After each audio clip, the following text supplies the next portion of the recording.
I'm a nobody, baby. Light me up, pour me up. I'm gone. Got me seeing genies in a bottle. Liquor got me feeling like a wrestler. Call me Santiago. Everyone listen when I speak. Don't know shit about shit, but I know ball.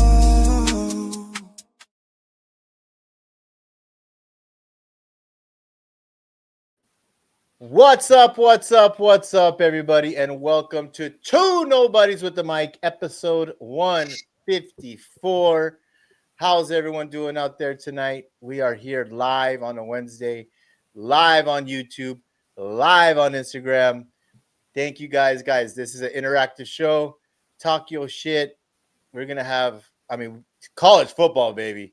College football. We are in the swing of things. Hockey started. We're just waiting for basketball next week. But it's all good, and we're going to talk a bunch of shit. I hope you guys enjoy tonight. Let's go into introductions in the center stage. Eddie Money, executive producer. What up, man? What's up? What's up? Just a quick question, Eddie. Would that bed be ever made if we didn't have the show and you didn't have? I mean, it wouldn't. It's only made on Wednesdays, is what I'm asking. Wednesdays and Sunday nights. Gotta start the week off fresh. Oh, so okay. My question for you is, why the fuck do you have a pregnancy pillow back there? That's not a pregnancy pillow, is it? That's a reading pillow. This one right here, that's a reading pillow. You put your arms right there while you read a book. Pregnant. Yeah. He might be reading a pregnancy test. Yeah. And to the right of his own. Yes. To the right, we have the guru, the one who sees all, the one who knows all, the one who puts his nuts on the line to give you guys the greatest lines of all time. Rafa, the guru. What up, man? What up, man? What's going on? It's all good. Rafa, long time no see. Time no see. 3 hours. Yeah, Rafa and I played some golf today. I just want to give Rafa a hand here. Like, you don't know what I'm giving a hand for, but Rafa had one of the best. No. One of the best up and down shots. Like, he was probably like 8 feet below a bunker. He had a bunker to go across and about 4 feet of landing space. And he chips this thing. This would be like a top 3 play on SportsCenter. This chip was so fucking good. And of course, he wasn't filming. He got my 40-footer, but didn't get that freaking chip, that up and down, sinks it. It was fucking awesome to see. And I could appreciate it because I am the worst chipping short game person of all time. It's atrocious. But Rafa, dude, it was a pleasure. That shot was incredible. I don't know if I just had to tell you because I don't know if you appreciated it enough. Thank you. I didn't see it because I was so low that I heard it hit the pin, and then when you guys were like, "Oh shit," it went in. I was like, "Oh, all right, not fuck yeah." It was nice. It was a great stroke that went up and down, but not up and down. Not an up and down stroke, Mr. Dude McBoob. Yes, Dude McBoob. How you doing, man? Our Michigan native. How's that? What about the Trojans, man? How about them Trojans? Uh-oh. Zach, what the fuck? He's looking around Listen, Zach, you and I can watch hockey on that bed, Zach. Yeah, there you go. There you go. Come on, man. Just trying to show some love. That's all. It's a California king. It fits all. Look at this movie. He goes, I have to be here, otherwise nobody would watch this crap. Hey, love it. Thank you, dude. Yeah, we appreciate you, man. We appreciate you. Life on Instagram said the best shots are often unseen. LOL. Facts. So, guys, you guys know how we do it. We are the gambling show of record. We only have one rule on this show, and that's not to be a loser. So we're going to talk a shit ton of gambling. Great Saturday, good Sunday. We have baseball, a great game going on right now. We have the Doyers. So, you know how we do this thing, man. Let's get into our first segment, brought to you by Nomadic. Greatest bags. Talk to Kyle today. Kyle loves your fired segment. It's crazy, but thanks to Nomadic over there in the corner. Best traveling bags on the planet and great gear. Golfed with some Nomadic gear the other day. But let's get into your fired. If you guys have anyone you want to fire or hire, go ahead. Let us know on Instagram, YouTube. Eddie Money will shout you guys. These last two comments were fucking great, by the way. Because Will Hanley in the house, by the way. What's up, Will? What up, Will? Said last week that the Trojans, when they fart, right? That's when the Trojans come out. Yes. Will Hanley brought it up. I think Trojans only falls out when McBoob farts. Oh, damn. And then dude McBoob says the only rule not to be a loser. I thought I was watching 3 Rule Breakers. We do. We have been known to break some rules. For sure. Already snapping back. What up, Will? Hey, you know what's crazy, Will? Can we fire the Colorado student, section for rushing the field? Rushing the field, you beat Iowa State. Dude, that happens when it fires your mom gets a piece. Oh my god. Yeah, that was great. That was crazy, them rushing the field like that. Yeah, that's dude. It's I have love for Iowa State, okay, but that just shows you whatever. Anyways, let's get on to your fired. Who wants to start off with your fired, your hired? Brought to you by Nomadic. Beat Light Life says Aaron Boone gone. Fucking awful. That's his firing. What do you think about? What do you think about that, Rafa? Yes and no. Yes and no. I think I think Aaron Boone, he hasn't done a great job, but the roster this year, like you have too many guys. You have Bellinger, you have Stan, you have too many guys that don't, that are home run hitters, power hitters. You don't have enough contact guys. When you look at the lineup, let's say like the Dodgers, you have Mookie Betts can hit the long ball, but he can also hit a baseball. He can get you base hits, and that's the thing. It's with Stanton, you feel like it's either a strikeout or fucking nothing. And Bellinger's kind of the same way. At least that's the feeling you get. You look at the Dodgers, you have Freddie Freeman, you have Will Smith. It's just a deeper lineup. I think the roster could have been better. That for me, I do agree. I think they should be. But Aaron Boone, at the end of the day, it's kind of ran its course already. Like there's only so much that he can get out of these guys, and it isn't the enough that they need. I would get rid of Cashman. He's the one who put this team together. I agree with you. You have an aging Goldschmidt. You have a bunch of guys. I agree with you 100%. But Cashman, dude, you have as much resources as anybody in Major League Baseball, and you rely way too much on the Judge. Way too much. Yeah, way too much on Judge. Way too much on the long ball. I mean, for me, it's the thing. I wouldn't go with Cashman just to be fair. I think he's just been so good, so consistent all the time, right? And he just kind of, I felt like he went back to trying building it the way they built it before when they went out and got Mark Teixeira and A-Rod, and before that they went out and got Giambi and you add those guys. And I think you need to go away from the Giambi type players, the Teixeira type players, and go out and try and find a Paul O'Neill, Bernie Williams type guy for them. You know what I mean? Something like that. Yeah, maybe even bringing a guy like Juan Soto. Oh, wait. Well, that happened. That did happen. That did happen. Yeah. Who else wants to fire somebody? I got a new thing this week. I don't have a firing or hiring for you guys, but I have a statement that I want you guys whether to hire or fire this. Oh, okay. So on social media, it's been going around. Baseball, Dodgers 2-0 against the Brewers. Brewers had swept the Dodgers in the regular season, clowning them. And now that the Dodgers 2-0 up in the playoff series, everyone's saying if the Dodgers win the World Series, it's bad for baseball that people can just buy teams. That well, to me that's stupid because the Yankees, as good as the teams that they built for so many years, they still lost to the Marlins, right? And that was a team that added pieces at the trade deadline and made moves here, and then they blew it up the next year. Baseball is not that. The best team doesn't always win. How many times have the Dodgers had the highest payroll or the second highest payroll?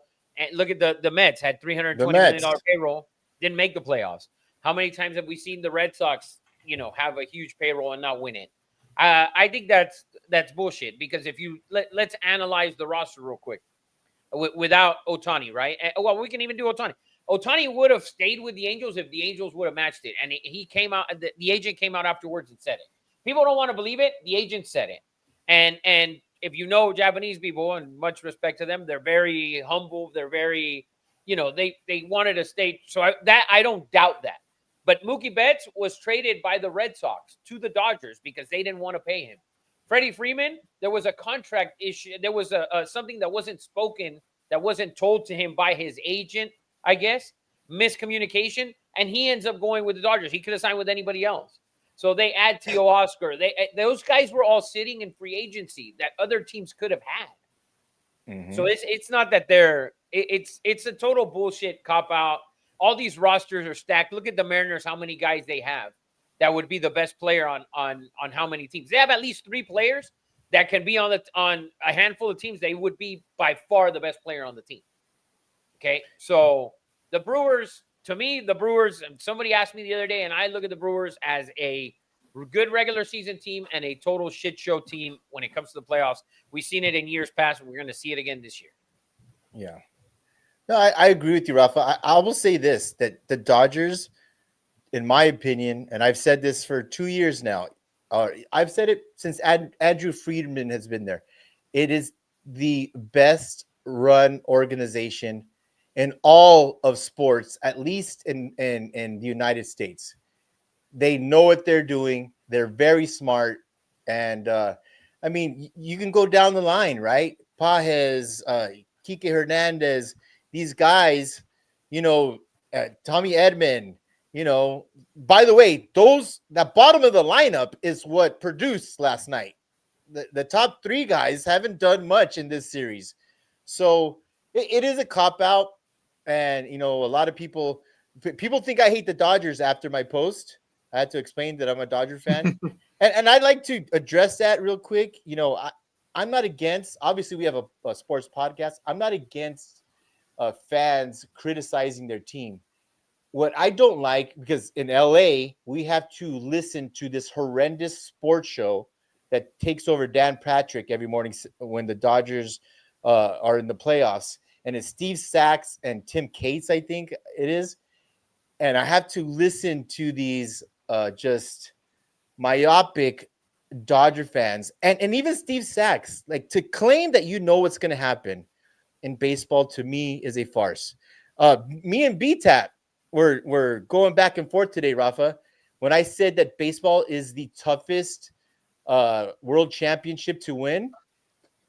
He said, that's ridiculous. You have 7 chances. You could fix things. The reason I say that is because there's so much failure in baseball, right? Look at Ohtani.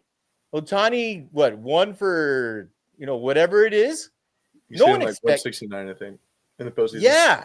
I mean, you can't predict shit like this. That's why baseball, like Rafa said, we've seen weirder shit happen. The Dodgers didn't try not to have the best record in the league. They were trying. They didn't have it because they were figuring shit out. So it just happens they ran into 2 buzzsaws with Yamamoto and Blake Snell. And I'll just say that, and I'll leave it at that. The thing about baseball that you were talking about with BTAP, the thing is when you watch the NFL, right? When you go into the Super Bowl, when we let's say like last year, right? It's Jalen Hurts and Mahomes. When we look at it, the MVP of that Super Bowl is going to be either Mahomes or Hurts, or once in a while some phantom wide receiver, running back, or defensive player. But that's a once in a while. When you Yeah. watch the NBA Finals, 99% of the time, the MVP is the best player on the team that wins the finals, right? So in baseball, that's never the case because it's such a difficult thing. If the best player always was the best player in baseball, which they're not, which is what Eddie was talking about, that is such a difficult thing where we're watching Ohtani, one for his last 19 until last night or whatever, one for the last 20 something. So that's the thing that is so difficult, which is why it's the hardest to win, which is why it's the one that is the rarest for teams to win back to back or 4 out of 5, unless you have exceptional starting pitching and exceptional rosters like this Dodgers team does, like the Astros did a handful of years ago, like the Yankees before them, and some of those Red Sox teams and the Cardinals teams. But other than that, it's not. It's very tough. Thank you. Tell BTAT that. He's giving me shit. I playoff hockey to me is also crazy. It's so intense. You're at the edge of your seat. Playoff hockey to me, but usually the best basketball team wins. The best football team wins. That's not the case. We've seen the Kings not be the best team. You get a hot goalie in hockey, right? You get a guy who stands on his fucking head that could take you very far in NHL playoffs. So, does that answer your question, Eddie Money? Do you have an opinion on this? That was exactly what I wanted to say, or like what I wanted to get out of you guys, because there's been a lot of people that think just because they're spending it means it's an easy ticket to the championship. Yeah, plenty of teams have spent it. Exactly. Yeah. Will Hanley with a fire. He says, "I need to fire Kirby Smart. He joins the ranks of ass-tastic head coaches for last week's performance. Had to bribe the refs just to beat an unranked Auburn teams. Also, did you guys see the bullshit where he called a timeout, then tried to convince the refs he was just clapping? Kirby is a chode." Oh, I'll leave. Rafa, that's your man, Rafa. That's your boy. You're gonna let Will talk shit about your boy. Roach and I talked about this the other day, because I did see that where he was, where he clearly was calling a timeout, and he convinced them that he was not calling a timeout. He convinced them that he was clapping. That, to me, just trying to do that shows you that he's not ass-tastic, that he's that fucking good, that he's that fucking good to make that happen. So, Kirby has no fault ever for me. Like, he'd have to kill somebody. You knew Rafa was just going to turn this into something to push his pedestal higher. Dude, come on. You had to, Eddie Money, you had to see it because he's clearly calling a timeout. I And then all of a sudden, it's like, no, I wasn't calling that shit. Oh, man. He's a good coach. Dude McBoob, no firings? No Michigan Wolverine firings? Come on, man. Rick Flores, what's harder to do? Replace a head coach for football, NFL, or coach in MLB? Football. Football is so heavy dependent on a coach, Rick.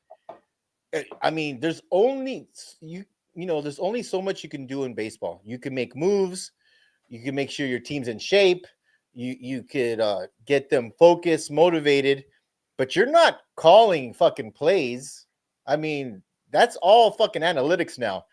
The fucking analytics say 3 steps to the right in center field. To me, it's football, and it's not even close. And I would say basketball. Basketball is always very difficult to coach as well. Baseball, you got to be. By the way, I love the Brewers freaking manager. I think he's a great dude. I've heard like 3-4 interviews now.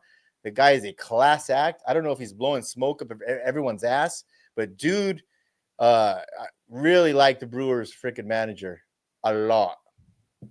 Yeah, I think it's so much harder to get into the NFL, and it's just so much different. Yeah. Look at Dave Roberts. He's a total fucking garbage ass fucking manager. And you see it every postseason, literally. Oh my goodness, man. Zach wants to hire the Broncos. You know what? Can I just quickly fire? Dude, McCoy Oh, was God, here we swearing go, in a Zach, bag with in your charge of mailing his luggage Broncoism. with cash. Too good. It's on its way, dude. It's on its way. Keep checking It the just didn't mail. get It's priority right shipping. there. That's why. We just didn't get priority. Yes. Yes. So Zach wants to hire the after Broncos, he hearing Best Zach, team in stop the it. AFC West, the Broncos. Then why don't you accept the quarterback, Bo Nix, with your brother and trade for him, if that's the case? Bo Nix is like a bottom 5 quarterback according to numbers right now.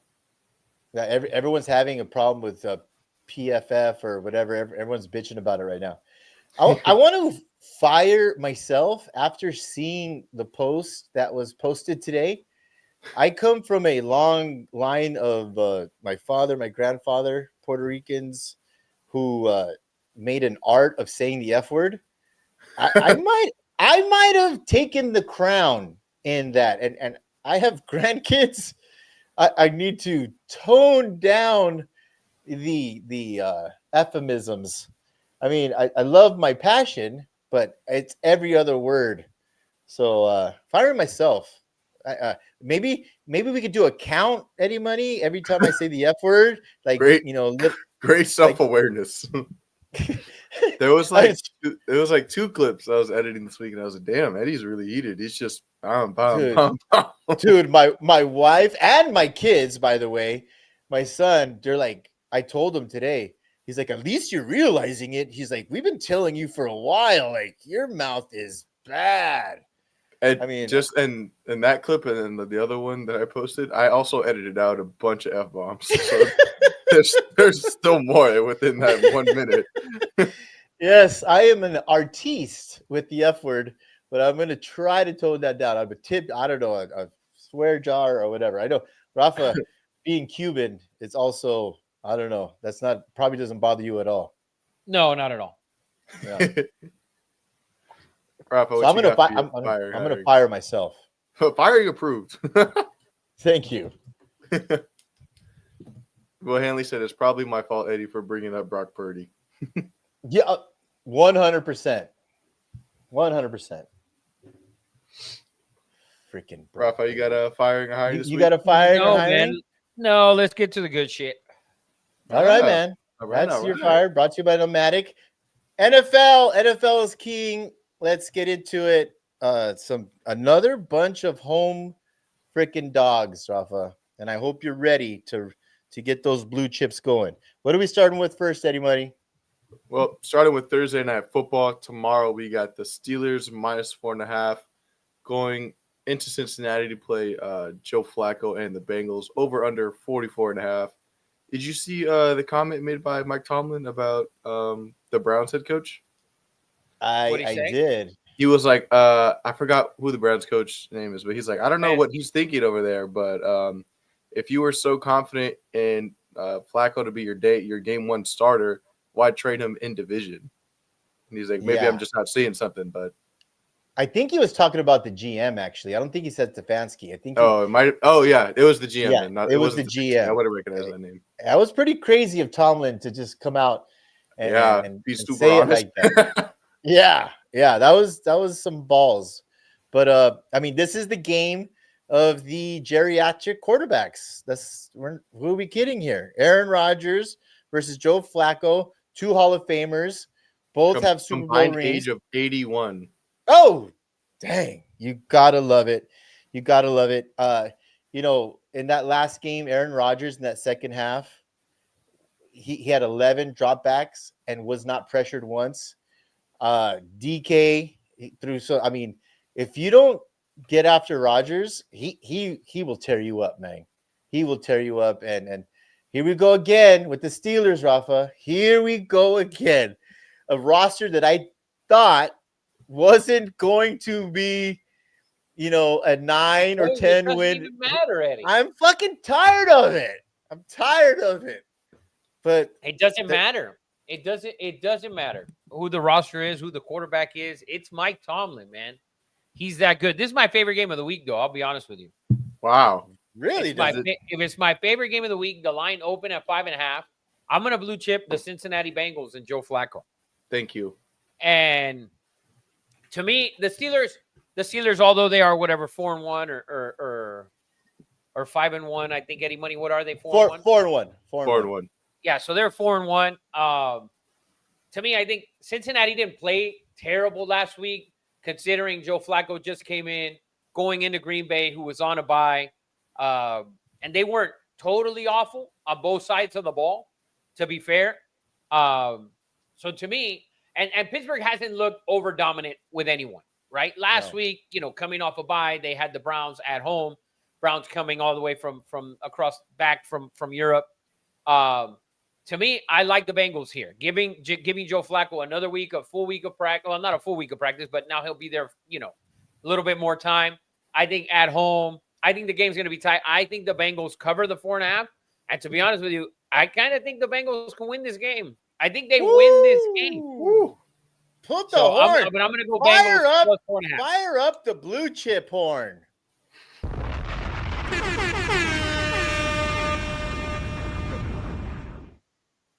You gotta fucking love it. You know what? I gotta say this because I always give this kid his flowers. I was watching some all 22 of Carson Schlesinger in this game last week, and he looked lost at times. Looked lost. I don't know if it was game planning. He was looking here. The ball was over there. His family is never going to watch this anyways. I always give props to that kid, but he looked like a rookie in the middle of that defense with the Browns last week. Which he is. He is. Yeah, good point. He is. Good point. Which he is. Good point. Let's be fair. He is. Yeah. Yeah. Well, Hanley said Perk Rogers is Peak Rogers. And Peter Murphy said, get the fuck out of here. Peter Murphy, what up, man? Moving into Sunday, we got another overseas game. Rams favored by 3.5 to play Jacksonville Jaguars over under 44.5. Jags, I feel like they're like the inaugural London team, but they're actually not favored this time. Well, they are because they are. the owner's from London. If NFL is going to put any team, it's going to be, I forget, he's an Indian dude from London. They play there at least once a year for the last, I don't know, 5-6 years, right? Yeah, all the time. Vladdy just hit a home run, by the way. Oh yeah, I love it. That's so fucking unbelievable. What Must-win game for Blue Jays, and they lock in. Yeah. So, a couple things I want to ask you guys. Puka, probably not going to play. No, exactly. Probably not going to play. But, the last 4 weeks, I've been talking about his numbers. He's had more catches in 5 weeks than anyone in history. And I've heard some stuff. NFL Live, I think I was watching. And they said, well, this is exactly what happened with Cooper Kupp. Is it too much of a workload? Puka's it's like running your running back. To get 12 catches a game is like a running back getting 35 carries a game almost. And Cooper Kupp, did the exact same thing and then got beat up and had injuries. Is this the same thing that's happening with Puka? Is this a pattern with McVay with receivers? Do they rely way too much on one guy like they did? And now Puka already having injuries. I don't think it's a McVay thing though, because I think it's a Stafford thing. Stafford loves to over-target receivers. I don't think it's that. Doesn't matter. How many times have we seen guys, and we don't see it now, but we used to see guys with 115, 120 catches all the time. Yeah, I don't think it's a workload issue. I think it's just like a chance of just like regular injury. You know what I'm saying? We see you, Peter Murphy. We see the Gigantes. We see you. We'll get to them. Don't worry. Yeah. No, but yeah. Who do you like here? I like the Rams. I like the Rams because the Jags, had a winnable game last week. Had it, and they missed some opportunities. And you were at home. You had a team coming from the West Coast to the East Coast playing in the early morning slot, at least on the West Coast early morning slot, and you let it get away. And now you have, to me, what I think is maybe a little bit of a better team coming going across the pond, I'd give the edge to the Rams. I just don't like the 3.5. If it was 3, but I'm giving the edge to the Rams. I think I know the Jack. like always a stat for like overseas favorites usually win like at least 70 to 80% of the time, but covering different things. Nice. I know the center was out last week for the Jags, and I saw Cohen, the head coach. He's talking about actually having to scheme more for Travis Hunter, and I'll ask this as a backup question: is Travis Hunter now? Did he get drafted too high? Last week, the goal was 40 snaps on offense, 40 snaps on defense. They didn't come close. I feel like, and you know what? And I said he could do it. And at this point, I'm wrong because he's not excelling at either. I think he has something like 31 targets, 20 catches for 197 yards and 0 touchdowns. So what would you do with Travis Hunter now, Rafa? I mean, would you just say, fuck it? Like, let's make him a receiver? Can't throw him away. Has the experiment failed? Like, he's not going to be great at both. I said that, and if I'm a fucking moron, how did these NFL experts not realize that? Like, how hard they traded up for him? It's hard as fuck to play one position, let alone 2. Yeah. Like, I don't get it. Yeah, it's And it's I not didn't enough. think he was that good at either one. I told you guys that.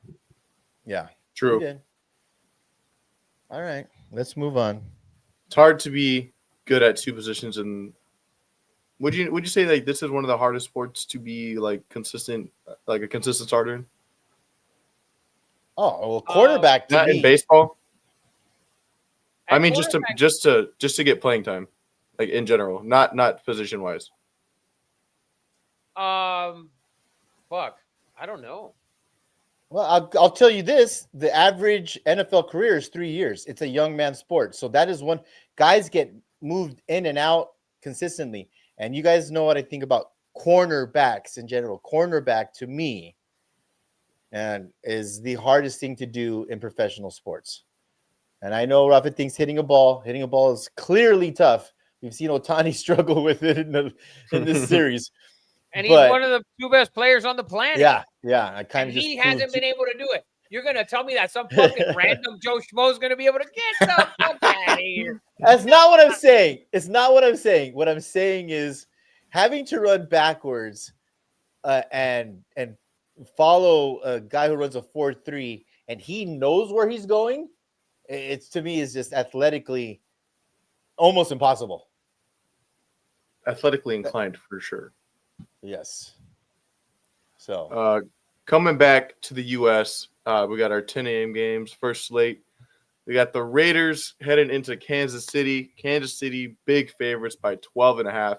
Over under 45.5. Listen, I know Trap Zach wants to say, Trap game. you know it's gonna be a trap. They're gonna put the fucking Raiders in a raccoon trap. Like, I know Zach wants to sit here and say that the Broncos are the best team in the AFC West, and to me, that's just it's a ridiculous statement. First of all, because when you look at what Denver has done in their games, they haven't looked great on either side of the ball, right? Like the game against the Colts, yeah, they can easily be 5-1, and they're 4-2. They can easily be 5-1. The game against the Colts, they lost. Their defense was god awful in that game. The game to open the season against the Titans, their offense was god awful. Last week against,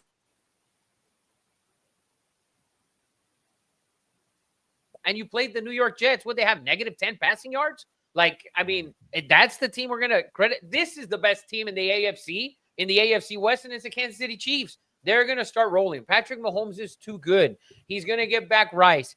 And I think Rice comes back this week, right? Correct. He gets back Rice. He got back Worthy. He's now kind of realized, like, hey, I don't need to force it to Kelsey at certain points in the game because he's kind of he's on the fucking tail end, and he's kind of over it already.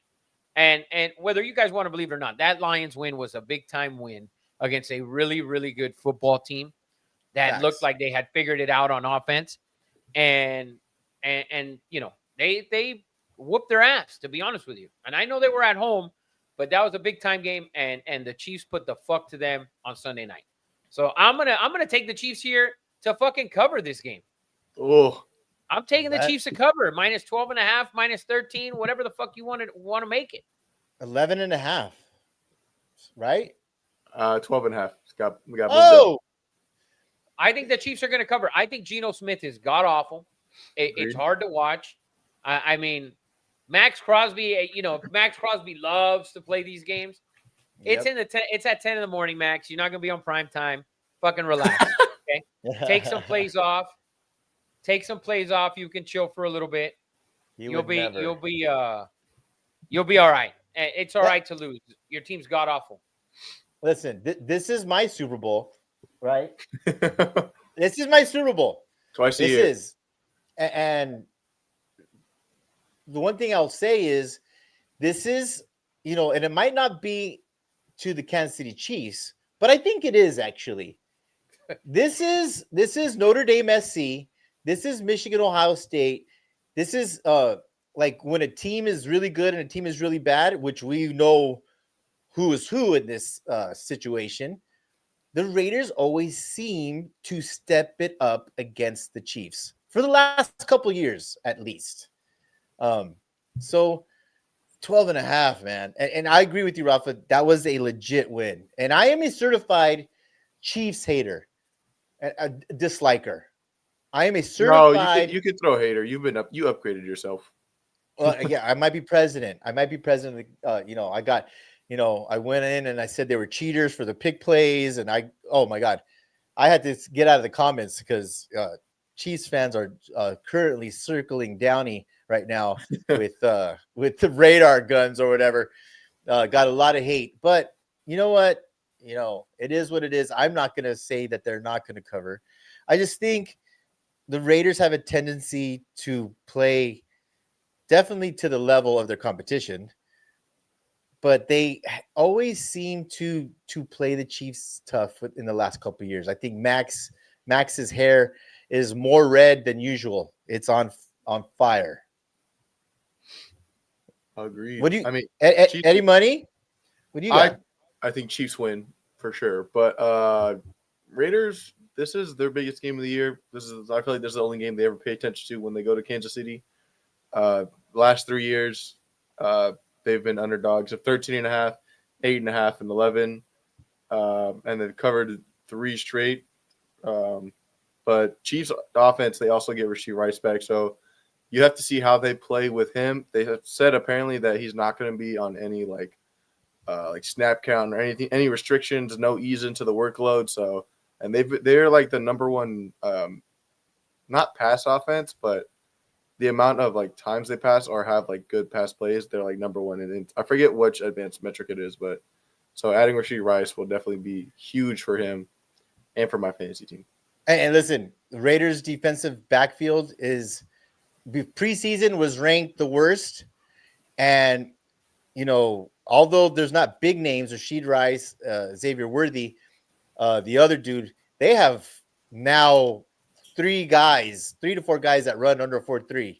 You know, I expect because they're going to the whole time. Yeah, and then put Travis Kelce underneath. Travis Kelce probably have a big game. Will Hanley said Raiders would have had a Super Bowl already if they kept John Gruden. And And dude, then it wasn't Russia out of nowhere goes, Patriots own the Raiders. not week 1, Matt. Not week 1. No, just when they count. Dude McBoob said that's true about Gruden. It's very inspiring to have a coach who constantly looks like he's pushing out a turd. Yeah, dude, he has created a character and a career for himself. I love him on bar. Oh, he's great. Now he has to fake like he has trouble opening these boxes. It's hilarious because people like how he struggles. So he's found different ways to struggle opening these boxes. It's a spiel. But you know what? It wasn't the Raiders' deal. he's gonna be he already is a multimillionaire, but these emails and shit that came out, oh boy, he is going to be a very wealthy man. He won, right? So he won, and I think he's still suing for more. Yeah. Yeah. So Next game, we have the New Orleans Saints headed into Chicago to play Caleb Williams and the Bears. Bears are favored by 4.5 with an over/under of 47.5. Bears pulled out last-second dub against the Redskins on Monday night. Before Rafa, before you give your prediction, Rafa, I got hammered when I said DJ Moore's a monster. DeAndre Swift's a monster. Guys, the production is not there, but he's clearly one of the most talented running backs in my eyes in the NFL. And Wow. and who said it? Third take, bro. AJ Hawk. It's AJ Hawk used my exact words and said that DeAndre Swift is a monster. Took the words right out of my mouth on Pat McAfee's show 2 days ago. So I'm not the only crazy dude. I'm telling you, DeAndre Swift, they're gonna feed him, and he's going to be a Pro Bowl running back this year.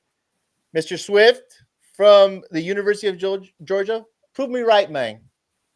see, I would. There's 3 running backs better just in his division, let alone the entire fucking NFC. Are we kidding? Well, if you're talking about stats, then yes. Production. Let's say the Pro Bowl was this week. That guy doesn't even get a vote. That guy doesn't get a vote. Did you not see him? He was great. You know who I saw? I saw Against the Dowdle. Redskins. I saw fucking Rico Dowdle. I saw him. I saw Christian McCaffrey. That's who I saw. I see fucking the Detroit Lions running backs. How about Saquon Barkley? And we're gonna sit here and call this guy a monster? Ooh, Judkins is a monster. That dude's Saquon- a monster. Saquon is this year. 39th running back in the NFL. 39th. In But yards. he's not even the best Yes. running back in his own division. Josh Jacobs and Jameer Gibbs easily Yeah. better than him. Montgomery's better than him. Montgomery's Cool. better than He's him. probably Let's right, be yeah. real. I do like Montgomery. Yeah. But anyway, Actually, I feel like that's a good bet if you want to do that, Eddie. I'd do that with you if DeAndre Swift becomes Pro Bowl. Pro Only thing Bowl? about Yes. Pro Bowl is that it doesn't matter anymore. So that's the hard thing. Because I True. personally, you know what I'm saying? Like I think Jameer Gibbs, Josh Jacobs, Bijan, Javonte Williams, with how well he's been, he could arguably be a Pro Bowl running back. yeah, and- Bijan's been phenomenal. And you never know with Scadaboo, if he keeps playing like this, he could be a Pro Bowl running back. And you have CMC in San Francisco. If Scadaboo keeps playing like this, and we'll get to it, he might be dead by fucking week 11. Right. Okay, that's what I was get gonna to that. say. We'll But get to I'll that. I'll was gonna side bet say. that with you, Eddie, if you want. If Yeah. DeAndre Swift is a Pro Bowl running back, I don't think so at all. Okay, Yeah. what do I get if he But is? I don't know. Maybe I'll get you a bottle of something, whatever you want to drink. All right. And if you Wow. win, I get you I'll that get a bottle. pregnancy test. I'll do a bottle of tequila. I like tequila. Ooh, All right, yeah. there we go. Bet Sounds is good. on, boys. Bet is on. Yes. Who else? Dude McBoob, anyone? Peter Murphy, Matt, anyone else Oh, want in on We're all this bet? talking about Scadaboo. All right. On to the Well, next. let's cover this game real quick. The Bears. Oh, had a yeah, huge yeah, yeah. win. Huge win in Washington. Jaden Daniels looked like shit. Not a shock. Shocker. Dude, that team's just, for me, they just fucking suck cock. But that's just my opinion. I love the Bears here. I think Ben Johnson's got them, trending in the right way. Playing in New Orleans Saints teams coming off of the bye. I believe New Orleans is coming off of, right? Did they play last week, anyone? No, they played last week. Oh, did played they? last They week. actually played football. They're so bad I didn't even pay attention. But Fair. give me the Bears That's minus honestly so 4.5. fair. I'm going to blue chip the Bears minus 4.5.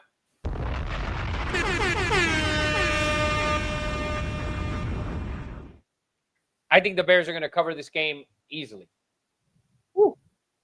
Also, Charlie Way in Instagram asked, "Did Eddie get an eagle today?" The people want to know.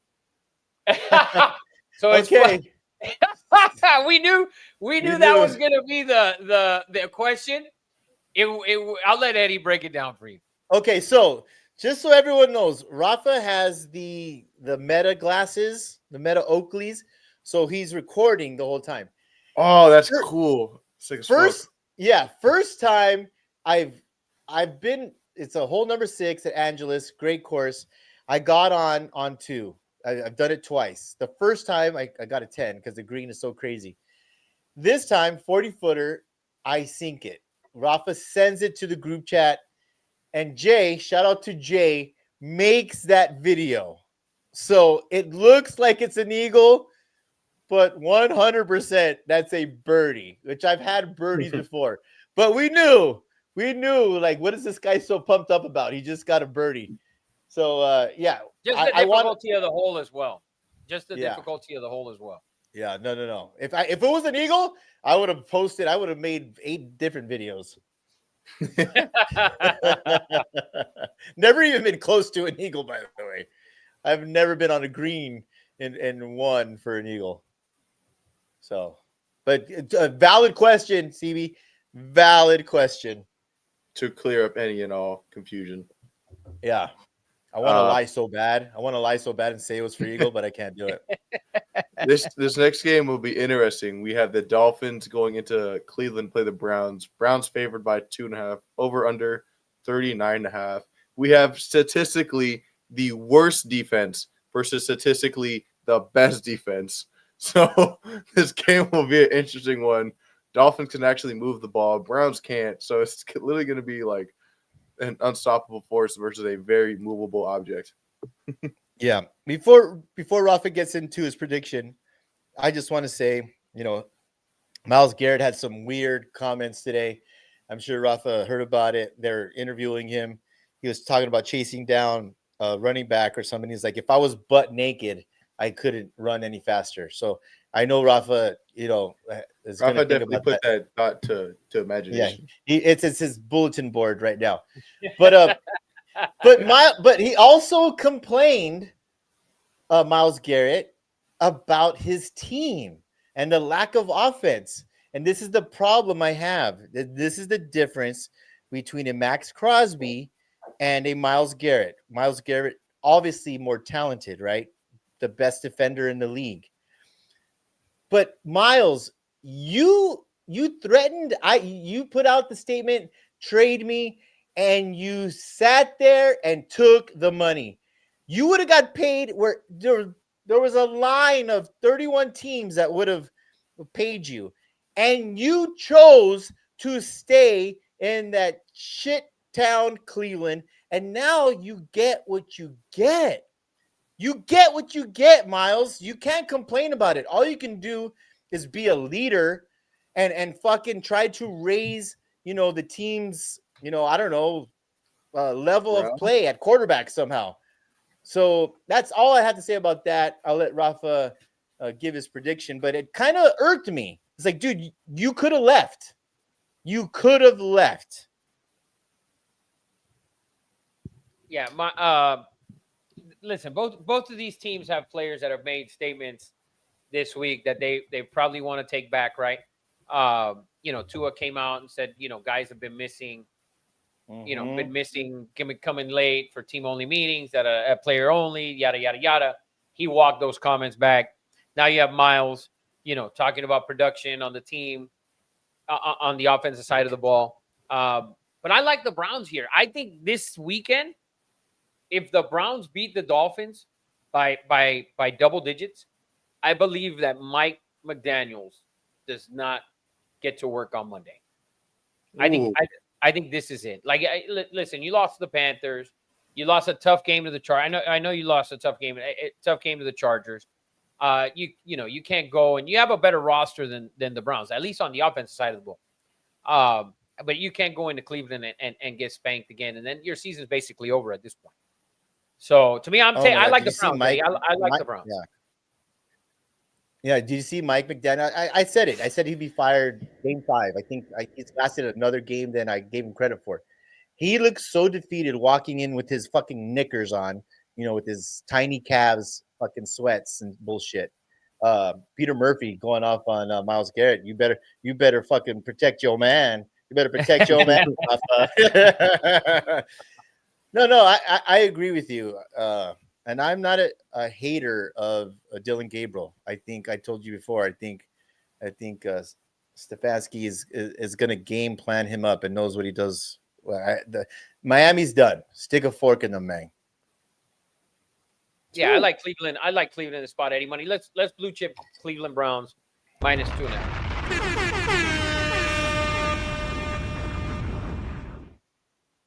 I also think Quinshon Judkins will have a great game. This is a little It's going to be a monster this week.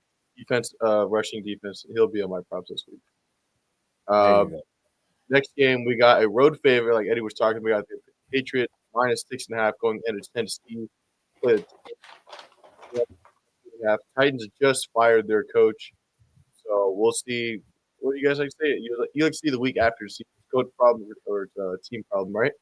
Yeah, we usually love when that. the coach gets fired. Yeah, when the coach gets fired, you always want to, at least for me, I usually like the team that just fired the coach, because to me, I didn't like Callahan. I believe he was the roster is not a great roster. Let's not sit here and lie and say that the Titans are a great roster. Yeah. They have a rookie quarterback, but I feel like this team can be. It's going to be a little bit better, and I think Callahan wasn't a good head coach. So for me, I like the Titans in this spot +6.5. Although Drake May and the Patriots are playing lights out. So, but I'm gonna go with I lean towards Tennessee here with the 6.5. Here's the problem. I agree with you. I love when a team rallies around. When they didn't like the head coach, they rally and they want to prove to ownership and management that, hey, we're good. It was him. It was him. Teams usually step up. I love that. The problem is it's Mike McCoy, the old head coach from the Chargers. Yeah, That's my problem. That's my problem, Rafa. But big Cam But we've seen Ward a lot of guys, Eddie, who were bad head coaches and be good coordinators. And you see it with Kansas City. In Kansas City, you see it with some coordinators out there. You see it with Josh McDaniels as well. I'm not saying Mike McCoy's Josh McDaniels or Steve Spagnuolo by any means, but I think the team will respond. Maybe they don't get blown out. Yeah, the one crazy thing, putting Cam Ward out there, I saw some crazy stats today. Cam Ward is qualified as the least blitzed quarterback in the NFL right now, which was kind of hard to believe when I saw that. He is the. They're just letting him make the decisions out there and fuck it up by himself. Dude, he is the most sacked quarterback in the NFL at 25 times. And his off-throw targets, he ranks 32nd. And listen, we've seen Troy Aikman go 1-15. We've seen Peyton Manning throw 15 interceptions as a rookie. It doesn't mean that I think Cam Ward is a bust. I actually like Cam Ward. But those numbers were fucking alarming when I saw him. It was kind of like, whoa. Those stood out. I just wanted to get those out there because kind of shocked me when I saw those numbers. Yeah. I mean, that team is just hot ass. So I think Cam Ward, once he gets a little line, can at least do something. That means their line is so bad they can rush 4 every single time and still get pressured. And I'm going to say this, and I think I've said it before about the Patriots. This is the recipe, right, for a good football team. You have a defensive-minded head coach in Mike Vrabel, right, who I think is a very good head coach. I think is a perfect fit. You have a star at left tackle from LSU, I think Will Campbell. You have to have that. You drafted a franchise quarterback. You have a number 1 Christian Gonzalez cornerback, okay? You have a your OC, not a Josh McDaniels fan as a head coach, but you cannot deny he was the best of his era with 6 rings or 5 rings. And it's going to be scary. the kid Boutte, the receiver from is it Booty? People are like, where is this kid? This kid was a freshman All-American at one of the best universities for receivers. Second best. Second best at LSU. So, everyone's like, who is this guy? Who is this guy? Freshman All-American. So when they start adding more pieces, and dude, Patriots, they might go on another start fucking glazing yourself. The Patriots have a recipe to be good for the next 5, 6, 7 years, man. I really think they're going to be, a team and you're in the AFC freaking East with the Jets and Miami. You have to deal with the Bills, but Bills are proven to be hot ass right now as well. So watch out for the Patriots, man. It's crazy. Matthew Rocha said, this is a trap game for us. This is a tough one. I hope we do well. And Peter Murphy just goes, Pat's losing streak starts right now. Damn right, Peter. Damn right. New York. Going into Minnesota. Great game here. We have the Philadelphia Eagles favored by 1.5. Going into Minnesota to play the Vikings over under 43.5. JJ McCarthy may or may not be available this week. I think personally, if JJ McCarthy is available, love the Eagles. But if not, I'd say where the line is at right now. How do you guys see this game? Oh man, I like the Eagles, and the only reason I like the Eagles is the long layoff. I think it's I think they're gonna put it together. Their best pass rusher just retired too. I don't know where. You know what? That's not what concerns me about the Eagles. That's not what concerns me. I just think it's funny. We said their defensive backfield was really young, not together. But I saw some all-22 film today of Jalen Hurts. And I am a Jalen Hurts guy. And he's not seeing shit, man. He is not seeing things.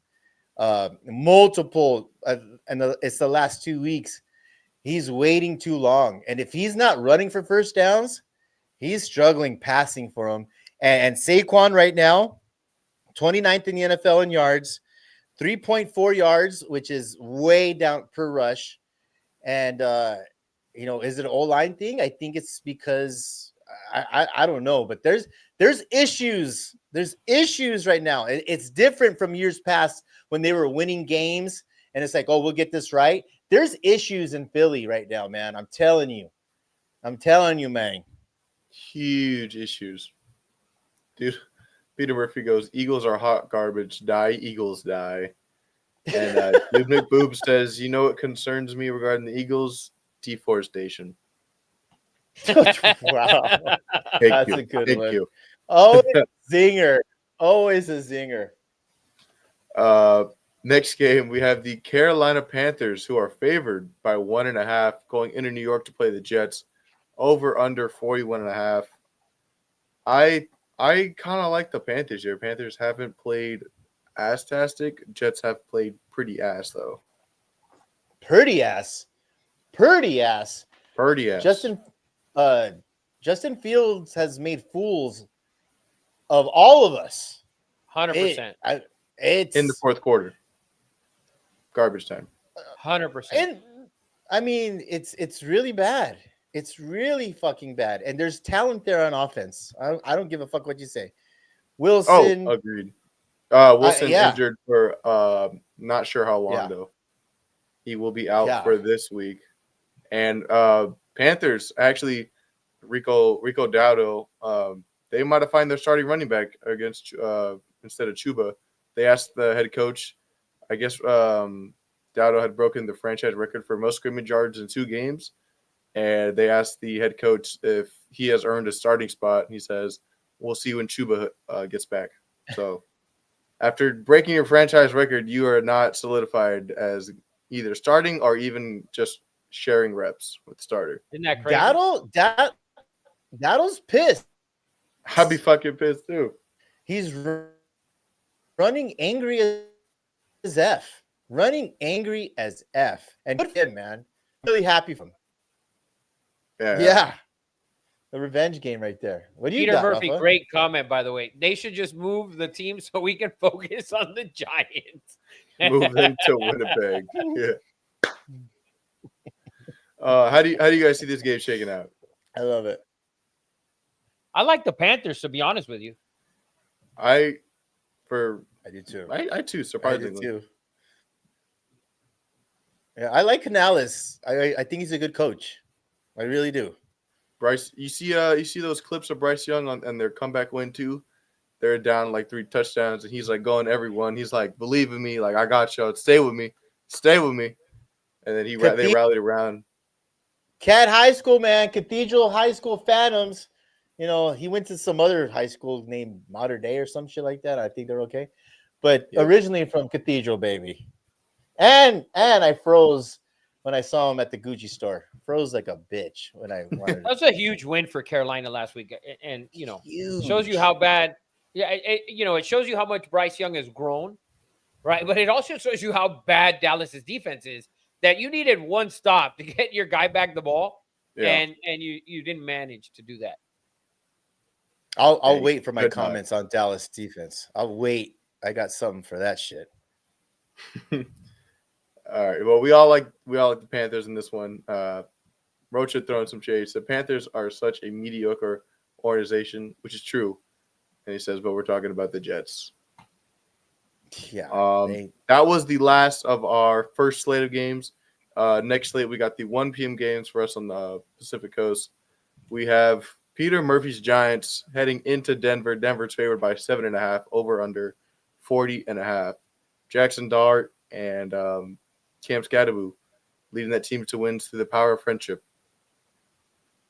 Two white boys, man, like Thelma and Louise, fucking driving off the fucking cliff, man. Fucking New York is on fire. Those two are fucking great. Rafa and I both love both of those guys. We said that Scadaboo would be a fucking thing in New York, and he is a fucking thing. He's gonna be bigger than Linsanity, Rafa. That's how badass fucking and New York, they love their Giants. And I love fucking Jackson Dart. And you're doing this without neighbors. But I agree with you, Rafa. He should probably wear that fucking thing, you know, that some guys wear. That big fucking helmet. Yeah, dude. We should probably request that for Cam. Peter Yeah. Murphy, come on, man. Get your guy one of those fucking sleep pillows from Fox Network, and we'll tape it to his fucking helmet.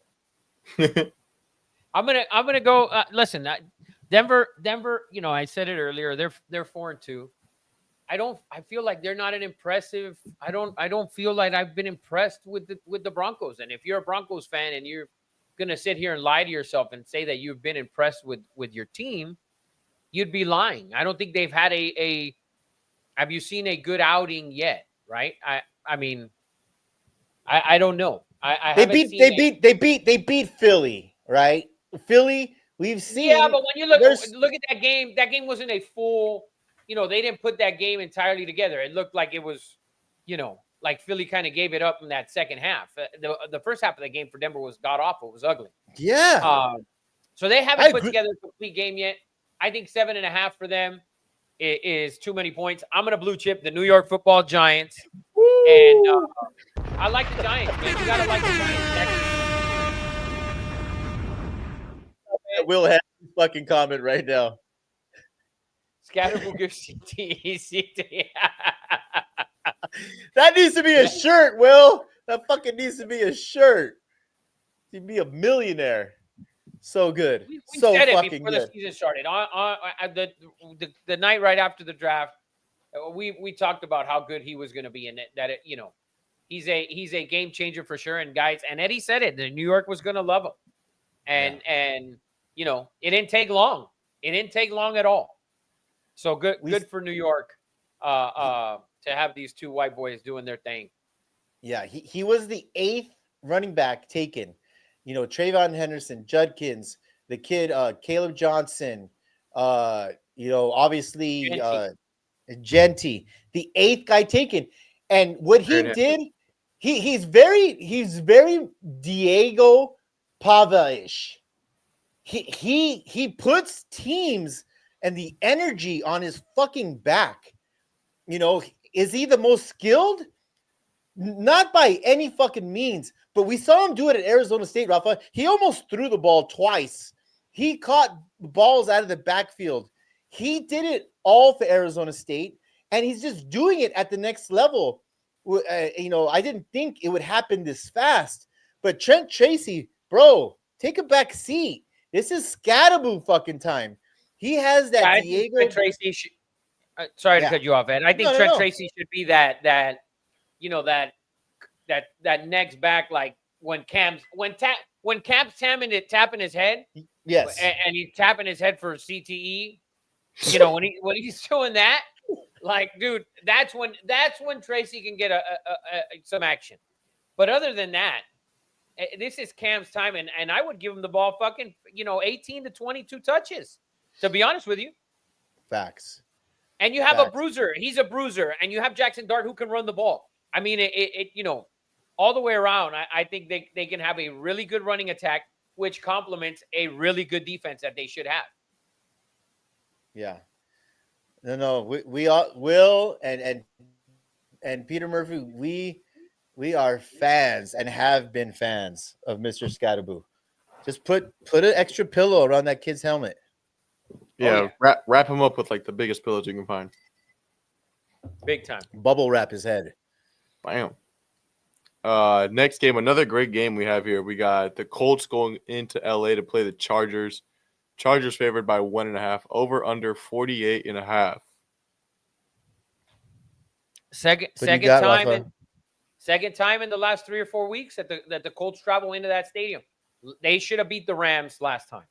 There is no doubt about it. They should have beat the Rams, and they made a mistake there. Now you got a Chargers team. Khalil Mack, I think, practice. He might be back. They had a huge win last week on the road. Can they beat the Colts? Yes. Will they beat the Colts? Fuck no. Indiana Jones. Give me Indiana Jones and the Indianapolis Colts plus 1.5. I'm blue chipping the Colts. There's so much to love about the Indianapolis Colts. Number one, Indiana Jones leads the league in QBR. Number one, the best rated quarterback in the NFL right now is Daniel fucking, I'll take that one, fucking Jones. Daniel fucking Jones. Okay. You have Nelson. You probably have the best center and 2-guard combo. You have the number one running back in the NFL in Jonathan Taylor right now. Josh Downs is the number one slot receiver right now in receptions. And Tyler Warren was an incredible, Rafa, you said it. He was an incredible pickup for them. I can't believe the Bears didn't take him.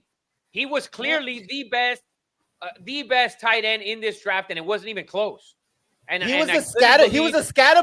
He was a scatterboo of tight ends. He did it all. I was shocked that the Bears didn't take him and let him go. And they took the kid out of Michigan, which was insane because Warren was clearly the best tight end, and you saw and now you're looking at it, to be honest with you, how bad Drew Aller was without him. Look at how bad Penn State has been. They got the coach fired. Should have been fired years ago. But we'll get to that. But look at how bad Drew Aller was. He fucking faked an injury to miss the entire rest of the season. Said, fuck it. Dude, there's been 2 tight ends that put the fuck to SC. Kincaid at Utah. He did it twice. And Tyler Warren beat USC single-handedly. Like it a was drum. Insane. That dude, sorry, Daniel Jones, for all this shit I talk, but and remember the head coach. He was the offensive coordinator for Philly 2 years or 3 years ago when that offense was a thing. So he knows what he's doing on offense. So he's got their shit rolling. What else we got? Faux show. Another close line here. We got the Redskins minus God, I 1.5 can't believe, going into we're Dallas. talking about the Colts. Oh, the Colts being one of the best teams in the league. I mean, just it's wild, right? They're gonna be like the fucking. Colts. What? That's the thing, Eddie. That they've always like when they drafted AR-15. You remember I said that roster's good for them to be drafting that guy. That roster's always been good since Carson Wentz went in there. That roster was good. They had a good old offensive line, always an above average offensive line. They had an above average defense, and they've always had good pieces. They needed a quarterback. We didn't think it was going to be Daniel Jones. I'll be honest with you, nobody thought it. But hey, the guy won a road playoff game for the Giants, and I will hold that shit forever. I used to hold that shit. I used to hold that shit against you. I used to be like, stop it with that stupid stat. Jonathan Taylor right now averaging 100 yards a game. No one's even close to that. No one's even close to that. And we all know how good he is. Yeah, I'm getting, dude. The Colts haven't been 5-1 in 16 years. You know who was there 16 years ago? Yes. Peyton Manning. Second best quarterback of all time. Could be. Not lying. I thought I was going to get pushback there. Never. Matthew just said, Colts so good, Jeff Saturday might change his name to Jeff Sunday. Yeah, right. UNC, baby! Jeff Saturday! And then another close line here. We have the Redskins favored by 1.5 going into Dallas, playing the Cowboys over under 55.5. A lot of points will be put up in this game, Vegas thinks. Scary Terry might be back. Eddie Money. Scary Terry might be back. It don't matter, though. Rafa's prediction of sophomore quarterbacks. Always. There's death, taxes, and sophomore quarterbacks who have a good season. Always come to fruition. Yeah, he hasn't looked good. He made some good plays with his feet on Monday night. I thought they should have won that. Listen, if you're at home, you're coming off of to me, I thought they should have won that game. The Bears did a phenomenal job. That fumble there gives the Bears a chance there to win it. I thought, to be honest with you, I thought Daniels was going to run for another couple first downs, put the game on ice, and that didn't happen. But on Sunday afternoon is one of going to be the marquee matchup on Sunday afternoon, I guess. Over 55, Dallas' defense is god-awful. I mean, it is god-awful. This Redskins offense, once Daniels starts rolling and he starts running the ball, Dallas doesn't have anybody to contain any of that. Can the Redskins contain the Dallas Cowboys offense? I say no. I'm going to fucking blue chip the over on this game, 55.5. I'm going to blue chip the over. Woo. It's a crazy number. It's a crazy number. Blue chip. I mean, when it all works. Williams is able to run the ball. You have a really good pass catcher in person. George Pickens has been phenomenal. And it CeeDee Lamb might be back. Number 2, CeeDee I might thought be back. he was going to go into the season being okay with. He was playing well with CeeDee Lamb. And now he's the number 1 until CeeDee Lamb comes back. So he's not an unhappy wide receiver at this point, right? He doesn't give a shit if they win or lose, I think. I just think he wants to put up numbers, and he has been. So I think this Dallas game, you're going to get totals in the 30s. So let's take the over on the Cowboys-Redskins. Fucking love that. So let's get into Jerry Jones spinning. This is why he has his own radio show. This is why he's doing interviews pre-game with networks. It's like, what are you doing? He's always spinning something. This man, and I wouldn't believe it unless I heard it with my own ears, Jerry Jones came out and said that their pass rush is great. And they have great pass rushers. That is not the issue here. When they are the 32nd defense in the NFL. And he says it with a straight face because there's people in like Waco, Texas, and Loveland and Brownsville that I think believe the shit that comes out of this man's mouth. Like, they do. We're not morons. You can't come out and spin that your pass rush is good, and you have good pass rushers. It's like saying I'm 6'9" and I start power forward for the Syracuse Orangemen. Everyone knows it's not true. You just can't say shit. It's fucking wild. And he gets away with it somehow, man. It's just fucking crazy.